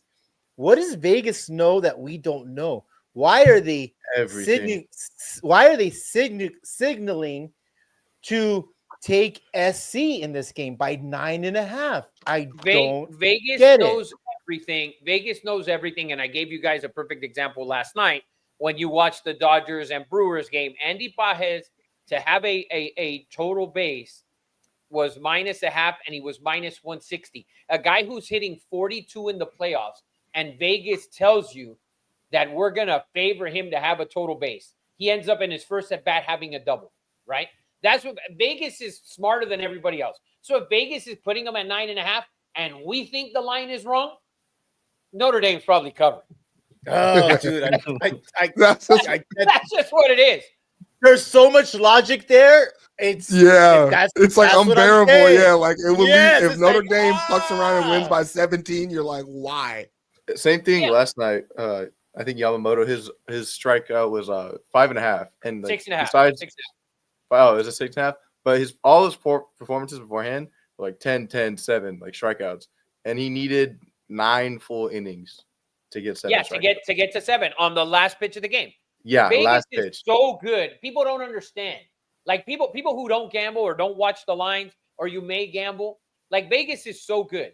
So Vegas putting this line at 9.5, and I thought Eddie Money said earlier in the week was 7.5 or 8.5. I don't know if you had said it was 9.5. 9.5, the line that Vegas sets is insane, and they're going to get that USC money. Oh, the line seems, and listen, they're wrong. Obviously, they're wrong sometimes. But like It did Eddie open said, at 7.5, by the way. yeah. So the sharp money has moved Notre Dame's line 2 points. So Yeah. I mean, to me, I think Notre Dame is a better coach football team. I think they're a better defensive team. Is this? I think is they this can at run the ball USC? better, but I No. do think the No, better no. quarterback South is Bend. on the Trojans. But I'm going to go Notre Dame at Yeah, home. I could see them winning by 17 in South Bend. I could Here's see the it. thing. This running back from Notre Dame, Love, he could be the best running back in the country.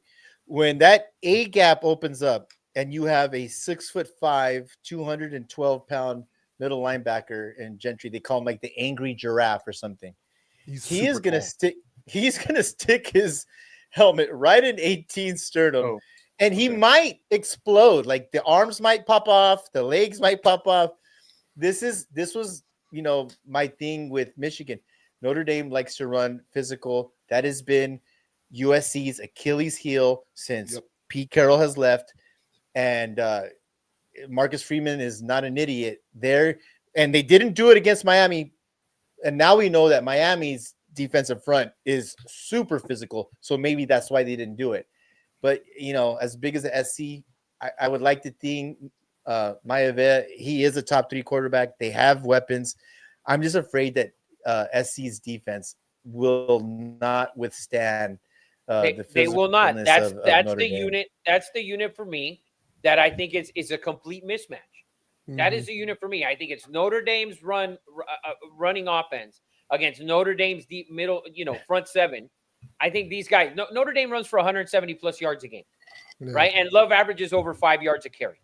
That and he's had 100 carries so far. That is the guy, and he didn't have many touches against Miami. And like you alluded to, Eddie, it's probably because of Miami's physicality in the front seven, their size. 4 So in the first half. 4 in the first half. What the fuck? yeah, they didn't. They I mean, didn't. what They the didn't give him the fudge? ball. They didn't give him the ball. And maybe Marcus Freeman thought, you know what, we're not winning the battle at the line of scrimmage early. Let's not even try and get into this thing, right? So to me, I think that battle, I think Notre Dame's offensive line is going to dominate the line of scrimmage against SC, and that's where I think the game could get out of hand, especially if you keep that SC offense on the sideline and you drag out these long drives. And I think they're in trouble. I'm I'm going to go sorry with if Notre I'm Dame. SC. If I'm SC, I'm stacking the box and I'm making them throw every single. Like, you're going to beat me with your receivers. If you beat me with the receivers, fine, but you're not gonna beat me. But Just listen, shoving it CJ, up my ass. listen, you're talking about Notre Dame, a team that almost throws for 300 yards a game. So it's not like you're talking about a team that can't throw the ball either, right? They can throw the ball. They've put up points. They can throw the ball. They can 100%. But I'm talking about from they can do USC's both. perspective. Like, we've seen this story play out too many times. Yeah. I'm okay as a USC fan to say, okay, we literally put 8 in the box and we played man coverage with no safety help. At the end of the day, if they're just throwing it and just catching everything, like, that's the battle we're gonna lose. Skill on But skill. we cannot allow Jeremiah Love to have his way. No, I think they're in trouble. 100%. I They're in think trouble. I but, think you I know. think they're in trouble, which would then make the rest of the season for USC irrelevant. Irrelevant. But how about We got- Notre Dame getting exposed for some ass grabbing on national television? Oh yeah. Hell You yeah. see that? There's Gay? cameras everywhere, man. And Yeah. that wasn't Jeremiah Love slap commented ass. on that. So funny. Dude, that wasn't slap ass Key and Peele. Like, he grabbed it once and he's like, that was like I'll see you in the shower later. Oh, they will. Ain't nothing wrong with that though. No, I listen. Yeah, that's a good relationship, buddy. That's good, I've buddy. seen worse. Way What worse. about you? I'm Doug not Sweeney going to asked. say I haven't done that before. I'm not going to say it. Clip that shit. I want it clipped and I want it out there. Listen. Let's get on to the next game, man. Okay. Yeah. I was gonna go down a whole avenue. Oh, Let's gosh. Move on. Doug Sweeney asked real quick, we're gonna do my brother's team against SMU. So we got you real quick. We got Clemson minus 9.5 at home against SMU. Over under 55.5. Just for you, Mr. Sweeney. Hey, I'm gonna the- blue chip this game. Whoop. I'm gonna blue chip this game. I'm gonna blue chip the over. Clemson's playing pretty good. To me, they've been playing pretty good, as of late, right? I mean, they started off god awful. We know they're not going to make the playoff, at this point. But SMU can score the football with Jennings. Clemson can score the football. I'm going to go with over 55.5. And we're going to blue chip that over. I think Clemson's going to beat them by double digits. Eddie, what do you think? You know what, Rafa? Okay, they're playing better now. Okay. Let's not forget the smoke and mirrors. Everyone plays better, okay, against the University of North Carolina. Everyone gets healthy against the University of North Carolina. I still think that Cade Klubnik is not that dude. He's not he that sucks dude. ass. He sucks. And he probably ruined. And you're right, but at the end of the day, you need to win football games. You got to go into North Carolina. You put up 38. You went to Boston College. You put up 41. like you put up points, right? And they were both on the road. Now you come back home. You gotten a couple wins for the fan base, the school, gotten some, maybe get the confidence up a little bit. SMU is going to come in and run the ball with the quarterback, throw the ball with the quarterback. And I like the over, Ed. I like the over. I don't know if I think Clemson can win this game by 10, but I like the points. I love the quarterback from SMU. The problem is, I think you're right. The strength of the Clemson team is that defensive line, which that quarterback and the strength of SMU is that quarterback. So it's not a favorable matchup in that regard. So I go with you and say that Clemson is going to win the game. Over, to me, I leave it up to the expert, and you say it's going to go over. So I love Jennings at SMU at quarterback. Rafa, I got a new soundbite for you. Let me hear you say you got the over again. I got the over.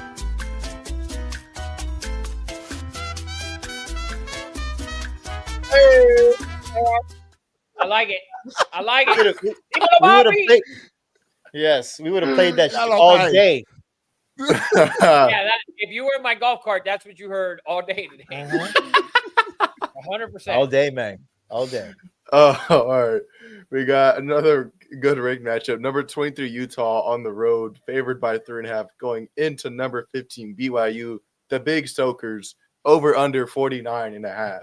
Big Soakers. The Holy War. The Holy War. This to me is the best game of it's even better than Notre Dame SC. You have 27-year-old men. Notre Dame SC is not even the second best game. Oh, I love that game. Yeah. The implications are huge. I love that game, bro. Yeah. I love USC Notre Dame. Yeah.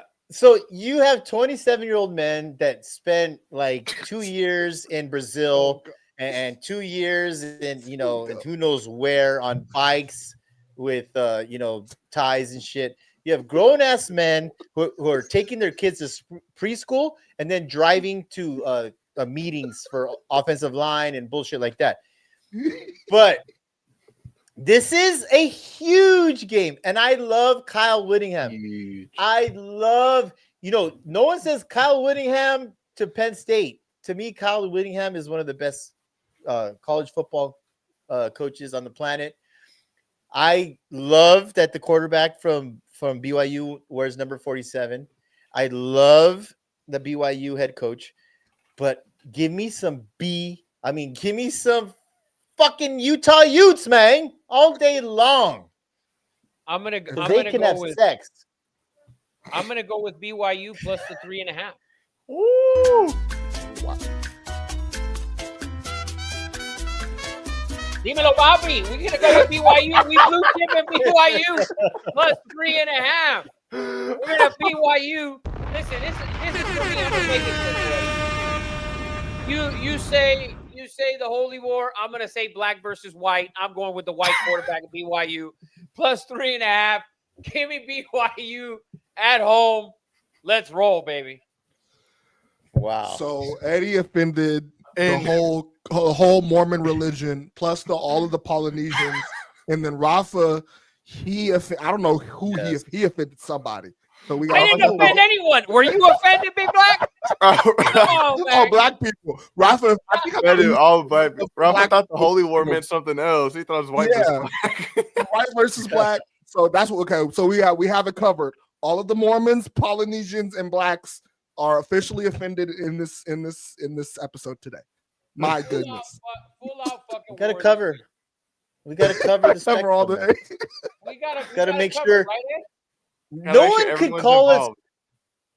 could call us racist or prejudiced if you offend everybody, even your own race. Right. You're just an asshole. Which we're okay with being assholes. Nothing wrong with that. It's going to be an all-out war in Provo. I'm taking the home team with the 3.5 points. That's what I'm doing. I love my Utes. I like BYU. Oh man! All right. All right. Another close game here. We have number 16 Missouri favored by 1.5 going into unranked Auburn. Over under 43.5. You know what Auburn's like? Auburn is like what the Big Ten wants Iowa to be. That's what it is. Auburn is one of those like teams that should be good, Sometimes they are good, but they're not good. So, but Yeah. I'm gonna go. I'm gonna go with Missouri. Quarterback plays better. Although Auburn's played well. Listen, they have 3 losses, but they've gotten hold on 2 games. The Yeah, the Oklahoma Oklahoma game, game. and the Georgia game. Yeah. They got hold. Yeah, they've had Yeah. a tough schedule. They've had a Yeah. tough schedule, and all the guys who hate the SEC, they're gonna say, who have they played? Well, they played Oklahoma. Who has Oklahoma played? Well, they played Michigan, beat the fuck out of them. So I mean, there's a list. The list. We can't keep stacking games. We'll be here all fucking day. Right. But Missouri, I think quarterback plays, I think is phenomenal. It is in Auburn. But I'm gonna go Missouri. It's a big game for Missouri. They need a bounce back. They need a win here to keep their playoff hopes alive. And my hopes of the SEC having half the fucking playoff field. Oh my god. I will be intolerable. I don't give a fuck if Ohio State wins the whole thing. 6 teams, I don't give a shit. As long as Ohio State is on As top. long as the Big Ten team wins for the 4th year in a row, it's like It'd be the 3rd, CJ. Hold your titties and relax. Relax. That's the first time I've heard Oh man, I heard that. that. I've never heard that before. So another Speaking- T-shirt. Dark Sweet said they're gonna have 8 Rafa. Right. Like at what point in a row, like what consecutive year does Rafa finally concede something? Like, is it 5 years? The thing, this is why I can't concede. When you have the 2 teams in the championship game, like year after year after year, then I'll be like, all right, but you don't. That's the thing. And then the other teams in the conference are just not good when the playoffs start. Like Penn State literally played like teams that we know shouldn't have been in the playoffs. Let's be Boise real. State. Boise State. Yeah, And yeah, it's SMU. garbage. Boise State and SMU. Speaking of Big Ten, though, we have Maryland going into UCLA. UCLA finally favored by 3.5, over under 52.5. Close. I gotta get their ass whooped. They get one favored game. They about to get It's their the last ass whooped. one I of the saw that season. line. I saw that minus 3.5. I said, whoop, there it is. Yep. Let's get it. Yep. There's another one. Vegas fucking. Oh, UCLA is playing Exactly. so good. Maryland has a good coach and Maryland's a good Yes. team. Yes. But I have to go on record and out myself. And I honestly thought, because I watch a lot of games without the sound on. I'm at a bar, I'm at a golf course, and I'm watching games, and they're showing Jerry Neuheisel. I legit thought that Jerry Neuheisel was the head coach, the interim head coach of UCLA. Eddie, And to your point, Fox media posted a outlets. graphic Yeah. after the win and said, "Oh, a new era of Neuheisel," and then it put like as OC, but it was like, bro, he's not the head coach. This is not his era. He stayed as OC. It's how do you not fire the interim coach and make him the head coach? See, Just fire you can't do that. Yeah. fine. Dude, But No, Maryland's lost 2 games in a row, both Yeah. at home. So that's why I see UCLA favored. I think UCLA wins this game too. Matt Roach really says do. UCLA keeps it rolling. wow, Yeah, I think so I too. really hope. But I want to just Nico's shout hot. out. I want to shout out our boy John Vaughns, who is currently leading the Big Ten in tackles right now. Wow, wow. Yeah. Wow. Leading the Big Ten in tackles, Bosco all day, every day. Looks like UCLA might be putting another linebacker in the NFL. Hey, Let's hope so, man. Bellinger laid down. He's just taking over the fucking realm. I love it. And then last game I have on the docket, we got number 11 Tennessee headed into number 6 Alabama, over under 59.5. Alabama favored by 7.5. Another This is the line best that game. boggles my mind. What, the over or 7.5? the spread? Spread It's 7.5. What's the total, This- Eddie Money? Yeah, what's the total? 59.5. I like it. Dude, I like this game, dude. I Yes. love Tennessee's offense, dude. I love Tennessee. I think we're gonna see really good quarterback play in this game. Well, how good has Tennessee Alabama been over the last like 5 years? I feel like every year it's just a show. 70 years. I think this Yeah. game's gonna be really, really good. I'm gonna be honest with you. I'm going to lean towards Tennessee plus 7.5. I'm Yeah, not I going to can see blue them. chip I can it. see them. I can see them cover. But I think they can. I think they cover, and I think they can win this game. I really do. I think. Listen. I like Ty Simpson. I think he's phenomenal. And if he comes out and has a great game and he throws for 3 or 4 touchdowns, I think that can he can accelerate that Heisman push maybe. But I think this game's going to be. I think this game's going to be really, really good. I think it's going to be the best game of the weekend. I see that. I always feel. And the quarterback's Puerto Rican. So then, Yeah, both quarterbacks are going to be good, and I love Tennessee's quarterback. I think he's phenomenal. Look how heavy Robin gets. In this motherfucker. Why do I feel like Dude McBooba sent ice to CJ's house right now? And he's like, he's not black, he's Dominican. That motherfucker's Dominican. I know black Poppy. I know black. I know black Poppy. I know black Poppy. I know black. I shake it off. I shake it off. I know black, baby. for sure. Yeah, Matthew Oh, Rose man. trying to throw in these Big 10 games and Big 12 games that have no relevance.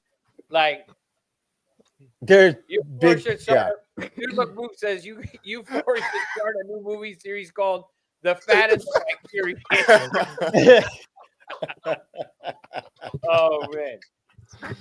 We're glad to see you still here, dude. I like Tennessee. I like Tennessee to cover. I think they cover. I Oh, can see man. that. Yeah, I like Tennessee probably to cover. Yeah. Any other games? Rocha wants to talk about Texas Tech, ASU. ASU should have. That's a big game. It is. A They big should game. have. They should have Levitt back. That's a huge game. That's a playoff indicator of itself. I If told Arizona State Rafa wins today this, they're right back in the conversation. they're not going to win it, but I They told shouldn't. Rafa today that Texas Tech is going to be a thing in the next 5 years. They're going to be a thing. We talked about it. 2 great running backs. The transfer portal was really good to them. They have more money than anybody money. right now, other than Ohio State and Alabama and Oregon probably. And kids are going to go.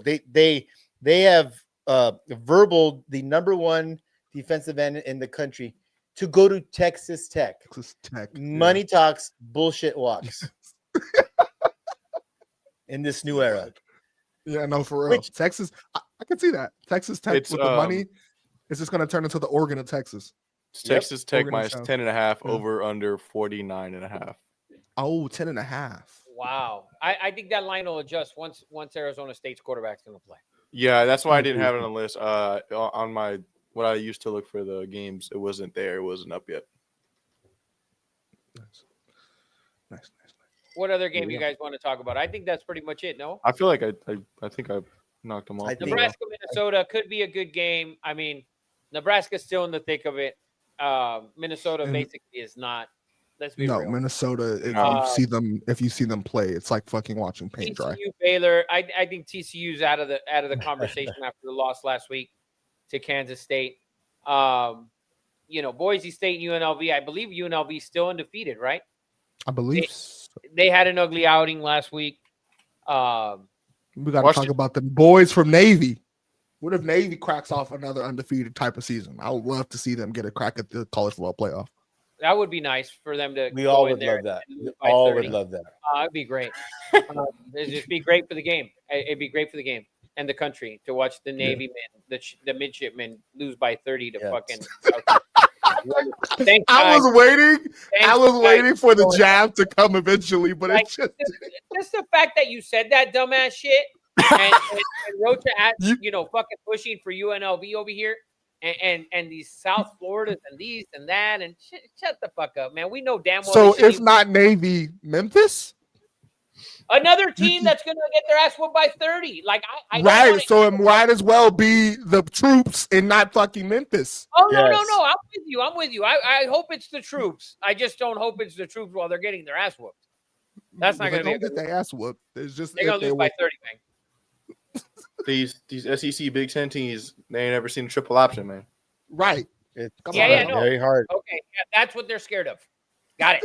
That's why I don't play them. That's why I'm scared. Exactly. That's why they don't play them. Yeah, mhm. Yeah. What else we got? You brought up Washington, Michigan. Michigan's at home. Favored by 6, over under 50.5. This is a good game. It's a good This is game. not a I good meant to game. put this one. Michigan's off. Michigan needs to fire the coach. Michigan needs to fire the coach. He fucking god awful. He sucks. He should be Yes. gone. And with all Yes. that money that they have with fucking Portnoy and all the people that give them money, go and fucking find yourself a real fucking head coach. Because this dude's not a fucking real head coach.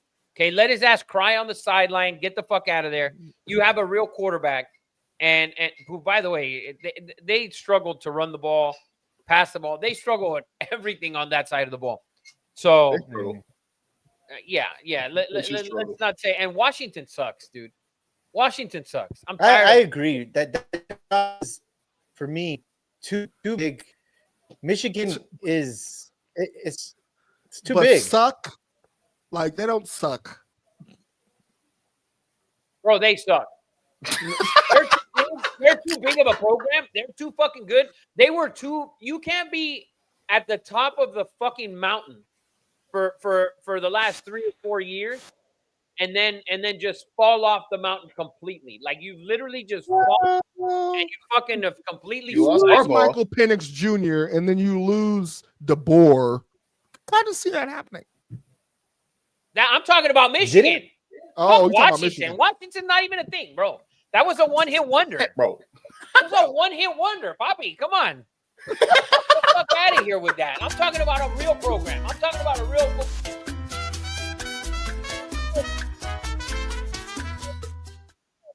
program in Michigan, and you have this fucking dud coaching them, and they've fallen off the fucking ranks. Like you look at them and they're not a threat. Michigan should be a fucking threat every season, year after year after year. They should be a threat. Like Alabama, Georgia are a threat, and that's what Michigan should be every year. And Ohio State's just fucking laughing at them. Whether Dude McGoob want to say they're all fucking faggots down there, they're laughing. They're looking up at you and laughing because your program is a fucking joke. I would love Dude Magoo, thinks we're talking shit. We're not. We're actually giving praise to Michigan. We think the job's too big for him. Michigan Right. He just shit on us. like Dude Magoo, dude, are you honestly gonna say that you think Sharon Moore is the answer? That you could see him holding up that crystal ball. Dude, I know you're a smart guy. There's no way you believe that. There's just no way. Who is available? Also, Doobie Boob, you don't know that they don't do this on Wednesday nights either. Who is available to hire at Michigan right now? It doesn't matter. It doesn't matter about who's It available. has to matter. It has to matter. It doesn't matter who's available. It's Michigan. Everyone's fucking available for Michigan except maybe 3 or 4 guys. That's it. Everyone else should be available. So then Everyone answer the else question. out there Who? should be available for Michigan. Who do you go first? I said Every- I said a year ago, Cignetti will be the coach for the Wolverines. I said That's that my a favorite year one. ago, and everyone talked shit to me. I think that's the spot for him, and I would hold out for that spot, and it's going to happen soon because the billionaire and his wife at Michigan, the donors there that gave Bryce Underwood $12 million, and our guy from Barstool, they're not going to put up with this shit. They're not going to put up. They have no problem buying out a dude for $100 million. Money is not an issue in Ann Arbor. They will throw as much money at this. I think Cignetti is the right place for him in Michigan. Dude, I wish you could come on live. I want to know your opinion on this. If not for the CAA, Rich Rich- Kotite Rich who? could Coach coach Hyde. the Wolverines Rich for Coach the Hyde. title every year. I have no Wow, Dude, that's Michigan crazy. Michigan needs a big time guy. Anyone is better than this guy. Everyone is more big time. Marcus Freeman. That's a good name. That's a great fucking name, actually. Marcus that's within Freeman. 2 years, Marcus Freeman will go to Michigan. Is that It's a neutral- side to side? Yes. Yeah. Parallel move. I Actually, think that's that's a what I- negative move. That's a negative move. parallel move. It's a negative. Yes. That's a negative move. Thank Negative you. move. Notre Dame, you get to play who you want when you want. You don't have to. You're on pay your own 16. television station. Yeah. Yeah, that's. Oh no. I thought you. Were And you talking don't about, have to play Ohio State every fucking year. Exactly. Yeah, but at the end of the You don't have day, to it's play like in that the Big gets Ten. to a point where you, for me, I'm a competitive person, so I don't want to keep playing Michigan State. I want to play the big dogs. I want to play the big dogs. I'll If play I'm them in the working- playoffs when I could be in there every Right. year. Notre guaranteed. Dame still plays 2 or 3 big games a year. Notre Dame Yeah, lost but to it's Northern Michigan, Ohio Illinois. State. You know what it's like. He And- knows what it's like to be part of Michigan, Ohio State. Imagine him being on the other side. Marcus Freeman, I think, would be a good hire. There's plenty of guys that would be good hires. I really do believe it. Better than this guy. There's just, to me, you have to have a 100%. big time guy. This guy Oh, just yeah. got the job No. because he cried on TV. Yeah. for 100%. And you know I who could was do pushing that. all the buttons? Harbaugh was still pushing all the buttons when Yes. he was suspended, and you know he was still fucking doing the deal with the thing. I go get John Harbaugh. That'd be cool. sure. Okay. That would be cool, but it's okay. I don't think John would ever go to college. All right. You heard it here first. You heard it here first. But I think that just about wraps Oh, up. Will, all the games. Matt had mentioned Florida, Mississippi State. Oh, Florida, Mississippi State. Florida's favored by 9.5 at home. Yeah, Over under 50.5. Florida's going to win that game. Florida played good, and listen, the game against A&M was closer than that, 34-17. You saw them play. DJ Lagway starting to play what everyone expected him to be at the beginning of the season, and I think they're going to win that game. I think they're going to cover a blue chip Florida. Eddie Money, blue hate it, Poppy.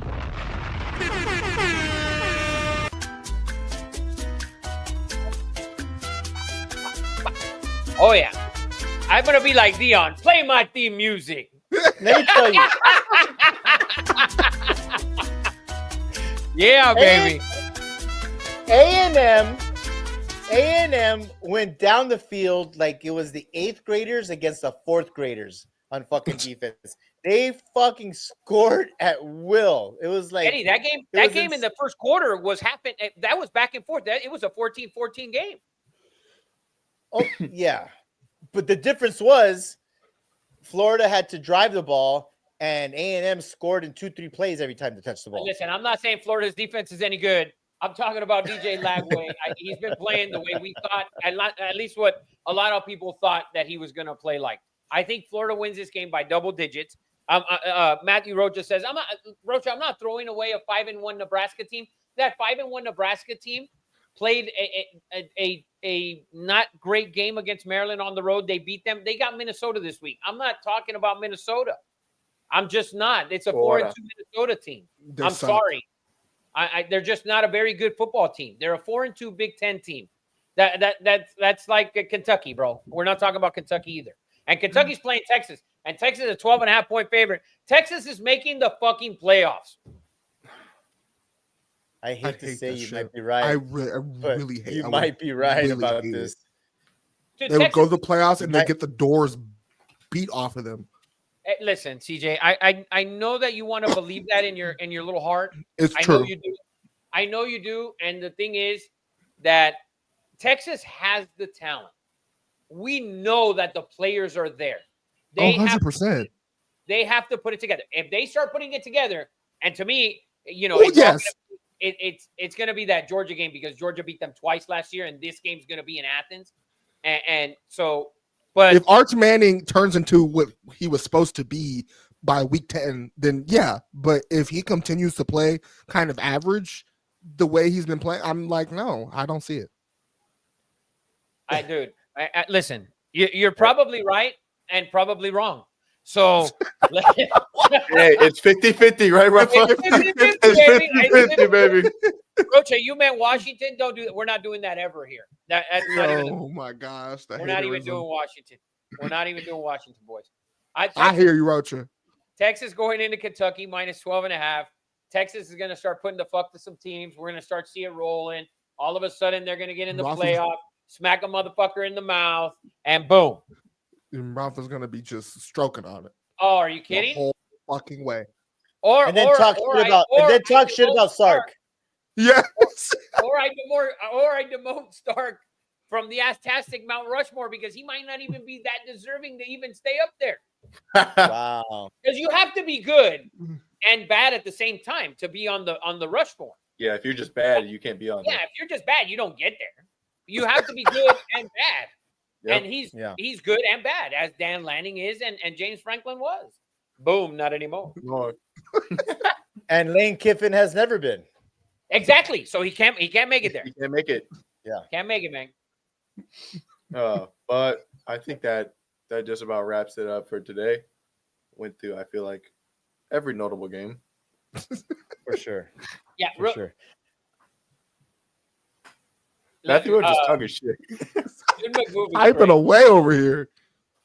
He goes, they were like people who aren't in high school We against pi- we people who also Pissed aren't him in high school. off. We pissed him off. Washington was his trigger, and you got him, Rafa. Dude, I will listen. I will only go to Washington if I absolutely 1000% have to. And as of right now, it's looking like I never will. Just so you know. So. Washington is a beautiful state. Very gorgeous scenery. Oh yeah. Very liberal. It is. Go Huskies. Yeah. No, thank you. But- So A lot of good football this weekend. A lot of good sports this weekend. Great Stay sports. tuned it's and gonna tap be in. great. It's gonna be Baseball great, guys. tomorrow, Thank by the way. Real quick, Baseball, Eddie, yes. for everybody gambling, Yeah. everybody gambling out there.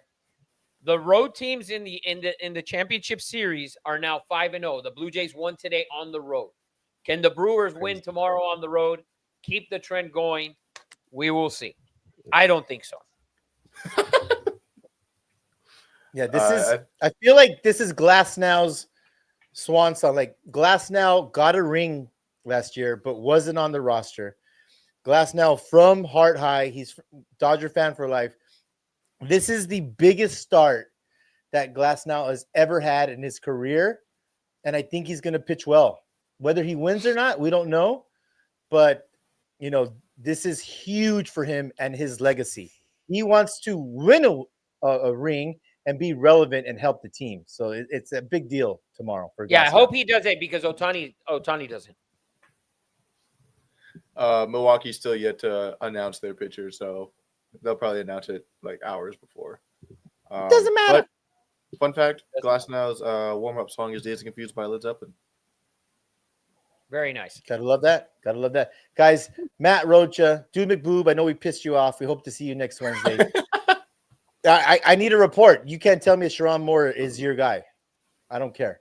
And Will Hanley, all the fucking guys, Zach, Rocha, Peter. Peter Murphy, we love you guys.